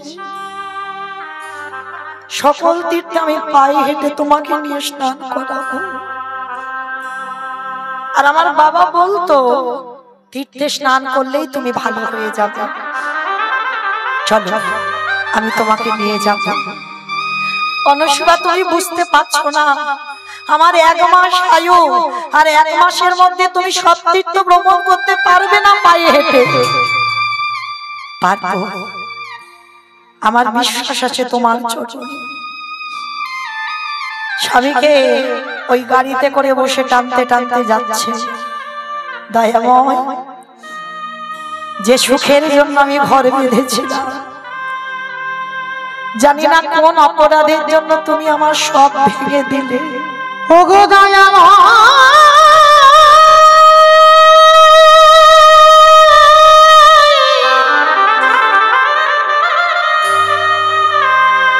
প্রভু যে জানে তোমায়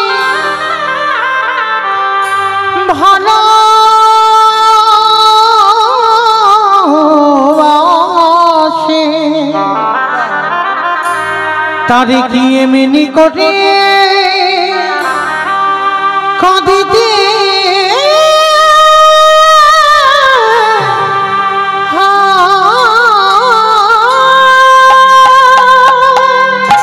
আমি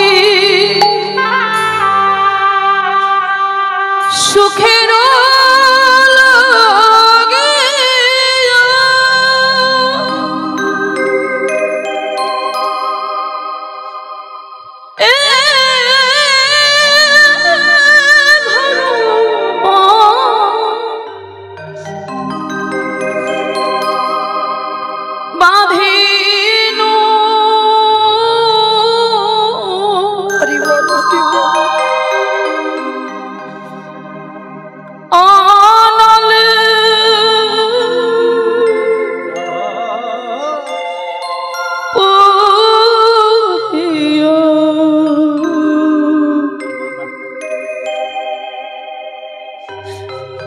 গেল রে,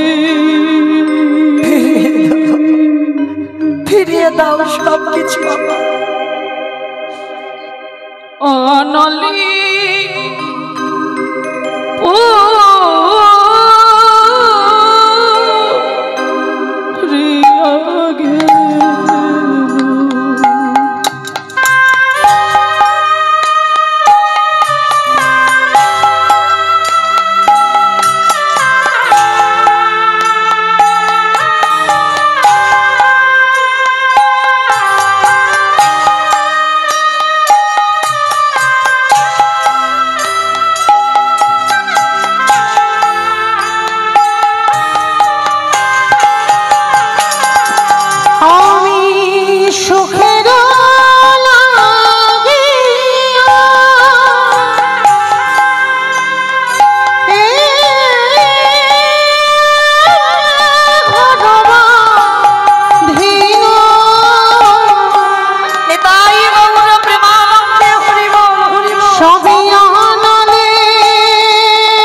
দোষেরি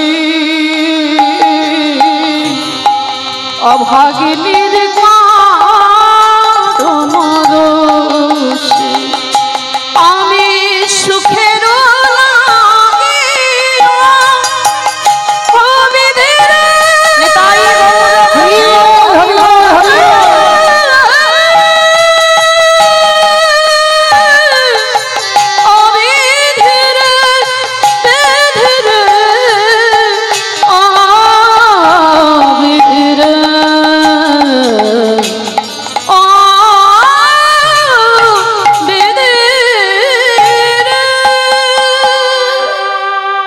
স্বামীকে নিয়ে যেতে যেতে বাবা মরুভূমিতে পৌঁছে গেল।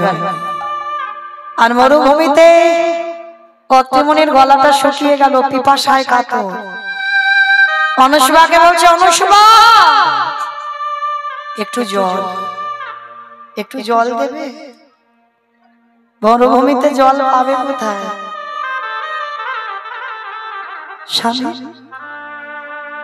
ঠিক আছে, তুমি একটু বসো, আমি দেখছি কোথায় জল পাই। মরুভূমিতে কি জল পাওয়া যায় বাবা? চারিদিকে খুঁজে বেড়াচ্ছে, কোথাও তো কিছু দেখতে পাচ্ছে না, চারিদিকে শুধু ঘুঘু করছে।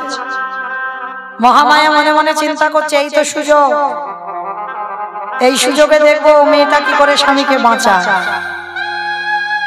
মহামায়া আবার ছলনা করলো। কত পরীক্ষা দিতে হয়েছে দেখো একটা সতী নারীকে। মহামায়া একটা ঘাতক রূপ ধারণ করে ওই বসে আছে মরুভূমিতে। আর অনুসুবা মা গিয়ে সেই ঘাতককে বলছে, বাবা ঠাকুর আপনি বলতে পারবেন আমার স্বামী পিপাসায় কণ্ঠ শুকিয়ে যাচ্ছে, একটু জল কোথায় পাবো? এই মেয়ে, এই মরুভূমিতে জল পাওয়া যায়? কখনো জল পাবি না। বাবা আমি স্বামী যে বড় কষ্ট পাচ্ছে। ঠিক আছে শোন, যদি এত স্বামী ভক্তি, স্বামীর জন্য যদি জল চাস, তাহলে জল এক্ষুনি তুই এখান থেকে পাবি। তার বিনিময়ে তোর ওই দক্ষিণ উরুদেশটাকে ছেদন করে দিতে হবে। কি? হ্যাঁ, স্বামী যদি এত ভালোবাসিস, স্বামীর জলের জন্য তোর এই ডান চরণটা কেটে ফেলে দিতে হবে। আর যদি দিতে পারিস, তোর রক্তবিন্দু মাটিতে পড়লেই এক্ষুনি জল পাবি। অনুসুবা মনে মনে ভাবলো, স্বামী এ দেহ তো আমার নয়, এ দেহ তো তোমার সেবার জন্য, তাহলে তোমার সেবার দেহ তোমার সেবার কাজে লাগাবো।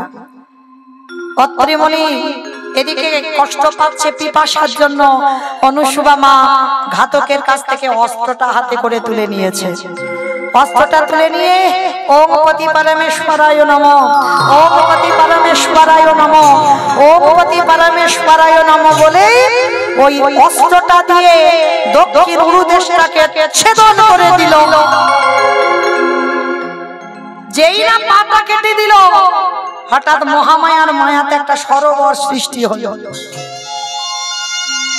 জলে টইটুম্বুর হয়ে আছে। তাড়াতাড়ি করে আঁচলটা ভিজিয়েছে।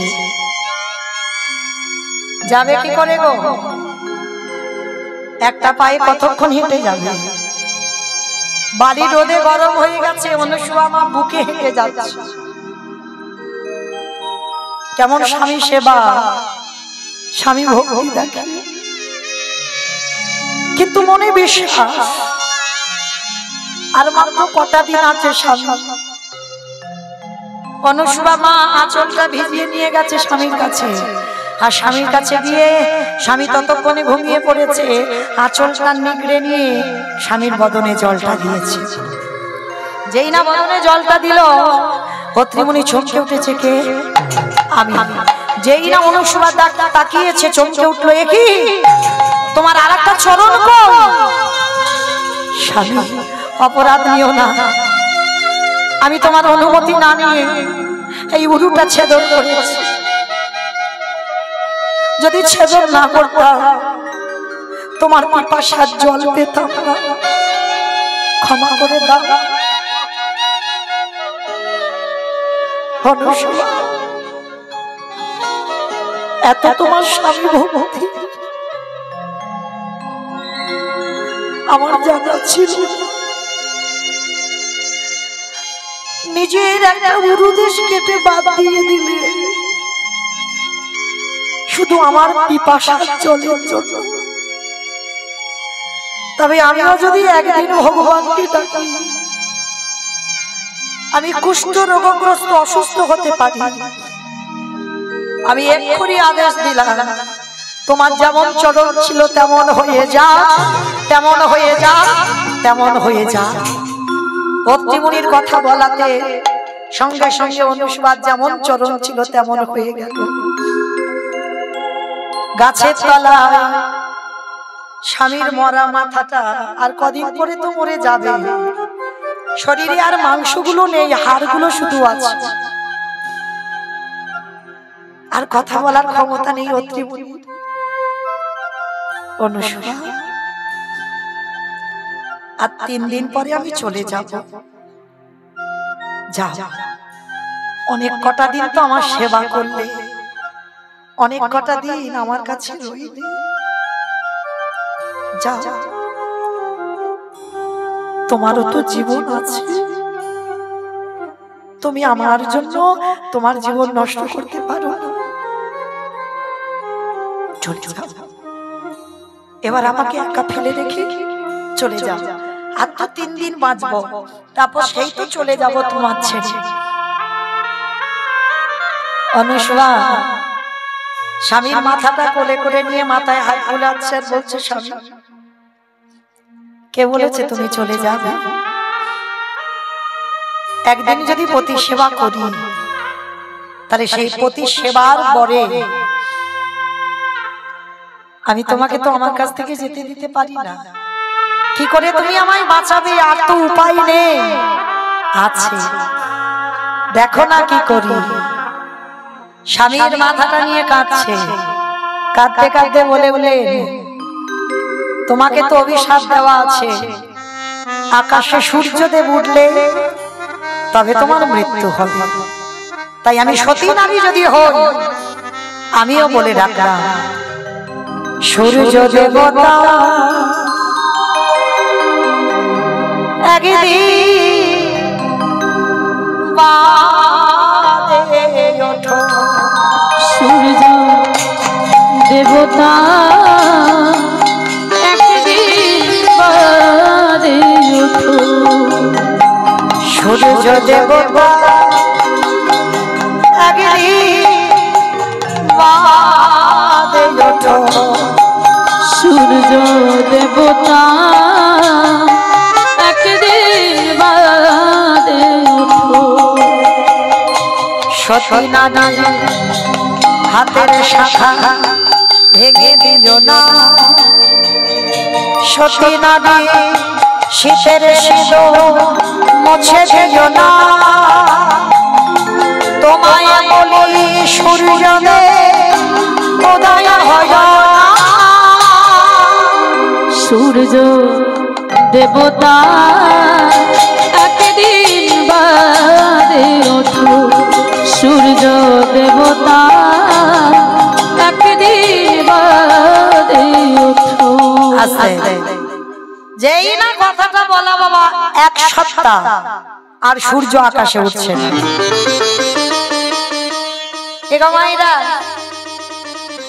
একটা সপ্তাহ যদি মেঘাচ্ছন্ন হয়ে থাকে কি দশা হয় আমাদের?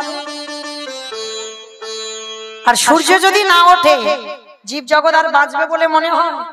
গাছপালা, পশু পাখি, মানব দানব কেউ বাঁচবে না। হ্যাঁ, তাই 1 সপ্তাহ হয়ে গেল সে আকাশে সূর্য আর উঠছে না। স্বর্গের সমস্ত দেবতারা চঞ্চল হয়ে পড়েছে, বৈকুণ্ঠপতি নারায়ণের কাছে গেছে, প্রভু কোথা থেকে কি হলো, সূর্যদেব উঠছে না কেন? নারায়ণ বলছে, কই দেখি তো কি হলো। ধ্যানাযোগে বসলো, ধ্যানাযোগে বসে দেখছে মা মর্তধামের, মানে আপনাদের মতো সাধারণ একটা নারী, কোনো দেবী নয়, আমাদের মতো মর্তে একটা সাধারণ নারী, তার কথাই আকাশে সূর্য আর উঠতে পারছে না, রাস্তা অবরোধ হয়ে গেছে। নারায়ণ একটা বালক রূপ ধারণ করে গেছে অনুসুয়া মার কাছে, গিয়ে দেখে না স্বামীর মাথাটা কোলে করে নিয়ে বসে আছে। নারায়ণ এসে বলছে, মা, ও মা, তুমি কি চাও যে তোমার জন্য জীবে সব মরে যাক? জগতে সব মরে যাক। তা অনুসুয়া করজোর করে বলছে, না বাবা, আমি তো চাই না কোনোদিন আমার জন্য কারোর ক্ষতি হোক। বলে, মা তাহলে তুমি কৃপা করে তুমি এবার সূর্যকে উঠতে বলো। অনুসুয়া মা হেসে বলে উঠলো, বাহ, আচ্ছা বাবা তুমি আমায় কি বলে ডেকেছো? বলে, কেন? আমি বলেছি মা।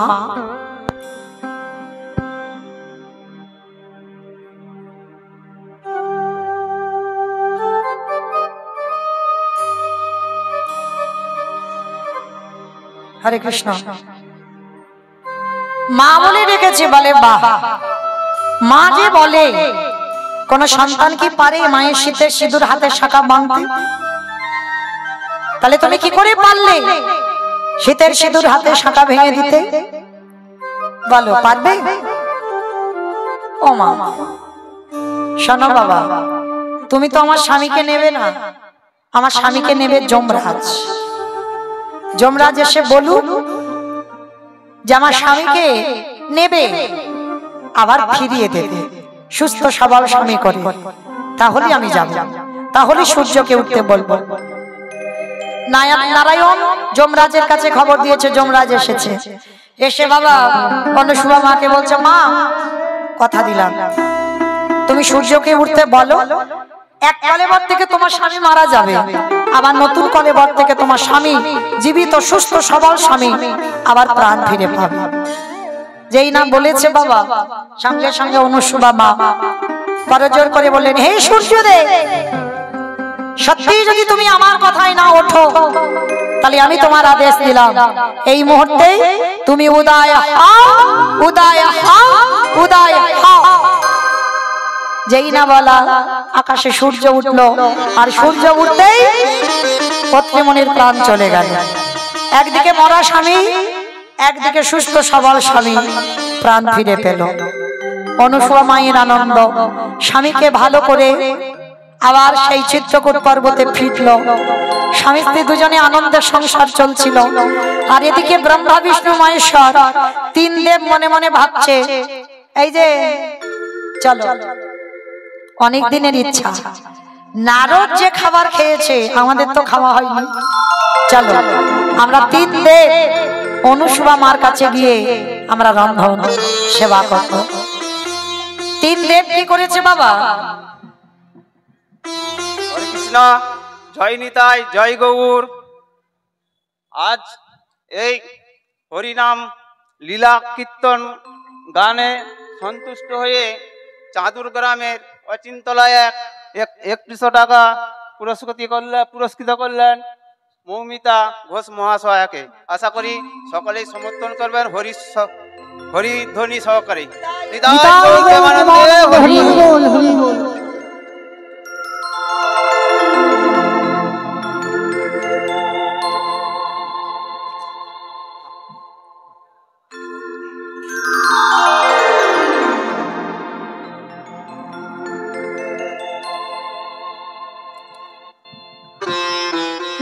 গৌর প্রেমানন্দে হরি বল, হরি বল, হরি বল। তো মাইরা এইবার তিন দেব একটা বৈষ্ণব সেজে অনুসুয়া মার বাড়িতে এসেছে। অনুসুয়া মাকে বলছে, মা আমরা তিনজনে বড় ক্ষুধার্ত, মা একটু খেতে দিতে পারো? অনুসুয়া বসবার জায়গা দিয়েছে, বেশ বাবা, আমার স্বামী সেবা দিয়ে আমি তোমাদেরকে সেবা দেব। অনুসুয়া মা বুঝতে পারেনি তারা তিনজন কারা। এবার সেবায় বসেছে, বসে আমার বাবা ভোলানাথ বলছে, শোনো মা অনুসুয়া, সেবা তখনই পাবো যদি তুমি আমাদেরকে বিবাসনা হয়ে সেবা দাও, মানে পরনে কিছু থাকবে না, উলাঙ্গিনী হয়ে তোমাকে সেবা দিতে হবে। অনুসুয়া মা চমকে উঠল। সন্তান বাবা মার কাছে বড় হয় না, কিন্তু বাবা সন্তান যখন বড় হয় মায়ের তো একটা লজ্জা শরম থাকে। সন্তান বড় হলে তার কাছে কি মা বিবাসনা হতে পারে? পারে না। অনুসুয়া মা চিন্তায় পড়ে গেল, এবার আমি কি করব? আবার পরীক্ষায় দাঁড়াতে হয়েছে। অনুসুয়া মা ভাবছে, বেশ আমি বিবাসনা হব, তবে আমিও একটা কায়দা জানি। অত্রিমণির কাছ থেকে কুমণ্ডলী জলটা নিয়েছে, জলটা হাতে করে নিয়ে ওম পতি পরমেশ্বরায় নমঃ বলে এইবার 3 দেবের গায়ে ছিটিয়ে দিয়েছে। আর যেই ছিটিয়ে দিল বাবা, সবকটা 6 মাসের বাচ্চা হয়ে গেছে। মানে সবাই আসনে বসেছিল, 3 জনে আসনে শুয়ে পড়েছে। আর মা অনুসূয়াকে বিবাসনা হতে বলেছিল, এবারটা 3 জনে বিবাহিত হয়ে গেছে। মানে যখন বড় বড় ছিল বড় বড় পোশাক, আর যখন 6 মাসের বাচ্চা হয়েছে বডি থেকে সব খুলে পড়ে গেছে। এবার 3 জনে আসনে শুয়ে পড়েছে। আর এমন মন্ত্রপুত জল, ও জল বাবা 6 মাস থেকে আর 7 মাসের বাচ্চা হবে না। এইবার দেখ কেমন লাগে। মা অনুসূয়া একটা একটা করে সন্তানকে কোলে করে নিচ্ছে, নিজে বিবাসনা হয়, সবাইকে খাওয়াচ্ছে। ভগবানের মনোবাসনা পূর্ণ হলো, ভক্তেরও মনোবাসনা পূর্ণ হলো। এইবার নারায়ণ মনে মনে করছে, এই জন্য এই ব্যাটার আনতে চাই না। এ গাঁজা ভাঙ খেয়ে থাকে, কোথায় কি বলতে হয় এর বিবেক বুদ্ধি নাই। এখন বলে দিলাম না, এবার ঠেলাটা সামলাও। এবার কি করবে? এইবার বাচ্চা হয়ে গেছে। তা মা অনুসূয়ার মায়েরা যেন 3টে সন্তান। আমরা জগতে মায়েদের বেশিরভাগ 2টো করে যমজ সন্তান হয়, আর অনুসূয়া মায়ের যেন 3 সন্তান। মা বেশ করে 3 জনকে তেল মাখায়, আদর যত্ন করে খাওয়ায়, 3টে দোলনা টানিয়েছে। মা 3 সন্তানকে দোলনায় দেয়, আর মা সারা দিন সংসারের কাজ করে আর ছেলেগুলো নিয়ে আনন্দে কাটায়। আমাদের টুলু ধরি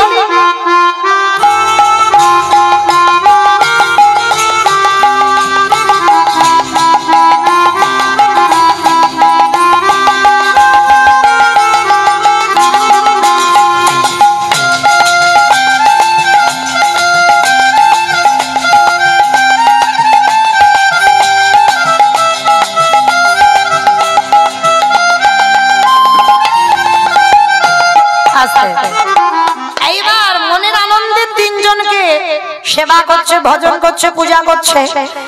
এইদিকে 3 দেবীর তো মাথায় হাত। 1 সপ্তাহ হয়ে গেছে প্রভু এরা কেউ ঘরে ঢুকছে না। নারদ, ও নারদ, তুমি তো ত্রিভুবন ঘুরে বেড়াও, প্রভুকে দেখেছো? বলে হাই ভগবান, দেখবো না কেন? প্রভু তো মরতে চাকরি পেয়ে গেছে। চাকরি পেয়েছে? নারদ কি চাকরি পেয়েছে? বলে কেন? সন্তান হওয়ার চাকরি। বলে কোথায়? বলে ওইটা আমরা বলতে পারবো না, ওইটা আমি বলতে পারবো না, এবার খুঁজে নাও। যেমন পরীক্ষা করেছিলে, এবার ঠেলাটা সামলাও, কোথায় খুঁজবে? স্বামীদের খুঁজে আনো। এইবার ভগবান আর ব্রহ্মা বিষ্ণু মহেশ্বর দোলনায় দোল খাচ্ছে, আর নারায়ণ মনে মনে ভাবছে, জানো ভোলা না, তুমি এই যে বাচ্চা করে দিয়ে খুব ভালো করেছো। ভক্ত খেতে দেয় না, শুতে দেয় না, বসতে দেয় না, সর্বদা আমার ডাকে। আমি একটু আরামে কাটাতে পারি না। এই কটা দিন অনুসূয়া মার কাছে এসে একটু আরামে কাটাচ্ছি।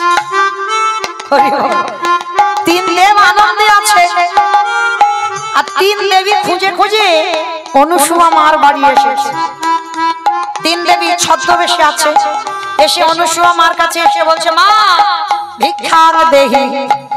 আঁচলটা পেতেছি, অনুসূয়া মা ভিক্ষা দিয়েছে। আর অনুসূয়া মাকে বলছো, মামা আমরা 3 জনে আশ্রয় পাচ্ছি না, কটা দিন একটু তোমার আশ্রমে একটু থাকতে দেবে? অনুসূয়া বলছে, কটা দিন কেন? যতদিন ইচ্ছা তোমরা 3 জনে থাকো। কিন্তু মা এরা কি থাকতে গেছে? এরা তো যে যা স্বামী খুঁজতে গেছে। এইবার কি করেছে বাবা, 3 দেবী আছে বটে, কিন্তু চারিদিকে শুধু খুঁজে খুঁজে বেড়ায়, স্বামীগুলো গেছে কোথায়? এ তো অনুসূয়ার বাড়ি তো কারুকে দেখতে পাচ্ছি না। এ তো অনুসূয়া তাদের সন্তানদের নিয়ে খেলা করে বেড়াচ্ছে, কিন্তু আমাদের স্বামীগুলো কই? অনুসূয়া মা দেখে না, সারাদিন ওই ছেলেগুলোকে যত্ন করছে, আর আড়াল থেকে 3 দেবী দেখছে। দেখি তো মা কি করে। মা দোলনায় দোল দিচ্ছে।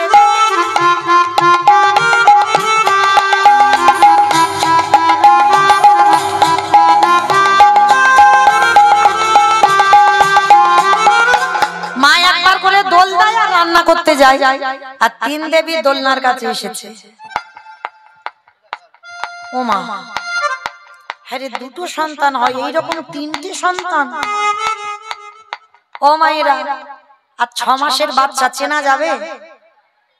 একটু চেনা যায়, কালো ফর্সা, আর কি চেনা যাবে?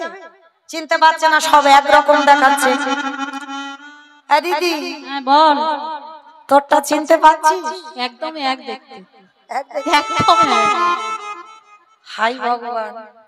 আরে দিদি তুই পাচ্ছিস? তুইও পাচ্ছিস না রে? আরে তুই পেয়েছিস? আমি আর কোথায় পাবো, কত খুঁজে খুঁজে দেখলুম, কোথায় পেলাম না, তাই এলাম সতী অনুসুয়ার বাড়ি। এসে দেখলাম 3টে বাচ্চা ঘুমাচ্ছে, 3টে আমার নয়। কোথায় যাই ঠাকুর, স্বামীটা কোথায় গেল? ও মা, ও যেন সত্যি যাবে এবার। ও মা, হ্যাঁ রে, ওটা ও মা, ওটা মনে হচ্ছে একটু ভুঁড়িটা উঁচু মতো না, ওইটা একটু চেনা যাচ্ছে, ওই ভুঁড়িটা উঁচু মতো। আমাকে বাবা ভোলানাথ, সাতটার ভুঁড়িটা অত উঁচু নয়, কিন্তু একজনের ভুঁড়িটা একটু বড় মতো। হ্যাঁ রে দিদি, ওইটা একটু চেনা চেনা মনে হচ্ছে, জানি আর তো বুঝতে পারছি না। একেবারে একই রকম সব বাচ্চাগুলো। এবার আড়ালে গিয়ে মনে মনে ভাবছে কি করা যায়, কিন্তু চিনতে যখন পাচ্ছি না। আর অনুসুয়া মা খুব হাসছে, বলে এ মেয়েগুলো তো সাধারণ মেয়ে নয়, কারণ এরা কদিন আগে, 1 সপ্তাহ আগে 3 জন এসেছিল, আমি তো এদের বাচ্চা করে দিয়েছি। আর এরা 3 দেবী এসেছে, নিশ্চয়ই কোনো দেব দেবী হবে। অনুসুয়া মা ঠিক ঠিক বুঝতে পারছে না এরা কারা, কিন্তু আন্দাজ করতে পারছে কোনো দেব দেবী হবে। তাই এবার অনুসুয়া মা করজোর করে মনে মনে ভাবছে, দাঁড়া আর এদের কষ্ট দেব না, দেখি কি হয়েছে। এইবার দোল্লার কাছে গেছে, দোল্লার কাছে গিয়ে যেই না 3 দেবী চিনতে পারছে না, অনুসুয়া মা বলছে, মামা তোমরা কি কিছু খুঁজছো? বলে হ্যাঁ অনুসুয়া খুঁজছি। বলে কি খুঁজছো? বলে 1 সপ্তাহ স্বামীকে খুঁজে পাচ্ছি না। বলে পাবে কি করে? এই তো তোমাদের স্বামী, 3 জনকে নিয়ে যাও। হাই ভগবান, 3 জন এরকম বাচ্চা হয়ে গেল কেন? বলে আমি করতে চাইনি, ওদের জন্য বাধ্য হয়েছে। বলে কেন? বলে কেন, ওদের মধ্যে একজন বলল বিবাসনা হয়ে খেতে দিতে হবে। তা বলো সন্তান যখন বড় হয়ে যায়, আমি মা, আমি কি বিবস্ত হতে পারি? ওই জন্য ওদের বাচ্চা ছেলে করে দিয়েছে। 3 দেবী করজোর করে বলছে, মা আমি জানি আমরা দেবী হতে পারি, কিন্তু আমার থেকে তুমি মর্তের নারী হয়ে অনেক শক্তি তোমার, তুমি কৃপা করে আমাদের 3 দেবকে ফিরিয়ে দাও। বলে বেশ, ফিরিয়ে তো দেব, কথা দাও আমার দরজার সামনে তোমরা নিজ রূপে দাঁড়াবে, কারণ তোমরা তো এ রূপটা নয়, তোমাদের নিজের রূপ আছে, সেই রূপে দাঁড়াবে। কথা দিলাম মা, তুমি স্বামীকে ফিরিয়ে দাও। কুমণ্ডলীর জলটা নিয়ে ওং পতি পরমেশ্বরায় নমঃ বলে যেই না জলটা ছিটালো, সঙ্গে সঙ্গে বাবা 3 দেব হয়ে গেল, ব্রহ্মা বিষ্ণু মহেশ্বর। আর যখন 3 দেব হয়ে গেল, ওদিকে 3 দেবী দাঁড়িয়ে গেল নিজ রূপে। অনুসুয়া মা চমকে উঠল, পত্রীমণি ছুটে এলো, অনুসুয়া তুমি বড় ভাগ্যবতী, আমি এতদিন সাধনা করে যাদের কুল কিনারা পাই নাই, আর তুমি আমার চরণ সেবা করে তুমি আজকের ভগবানকে পেয়ে গেলে। ধন্য তোমার নারী চরিত্র, ধন্য তোমার অনুসুয়া নাম, ধন্য তুমি জগতে মর্তে মহাসতী বৈকুণ্ঠপতি নারায়ণ। অনুসুয়া মাকে বলল, মা তোমার সেবায় আমি বড় সন্তুষ্ট, আমি কথা দিলাম আমরা 3 জনে তোমার পুত্র রূপে 2য় কলেবর হয়ে আসব, আমরা 3 জন তোমারই পুত্র হব। তাই ওই 3 দেব অনুসুয়ার সন্তান হয়ে এসেছিল, একটা হচ্ছে দত্তাত্রেয় ঋষি, একটা হচ্ছে দুর্বাসা, আর একটা হচ্ছে বাবা ইন্দ্রদেব। এই 3 জনের 2য় কলেবর হয়ে আবার অনুসুয়ার সন্তান হয়ে জন্ম নিয়েছিল।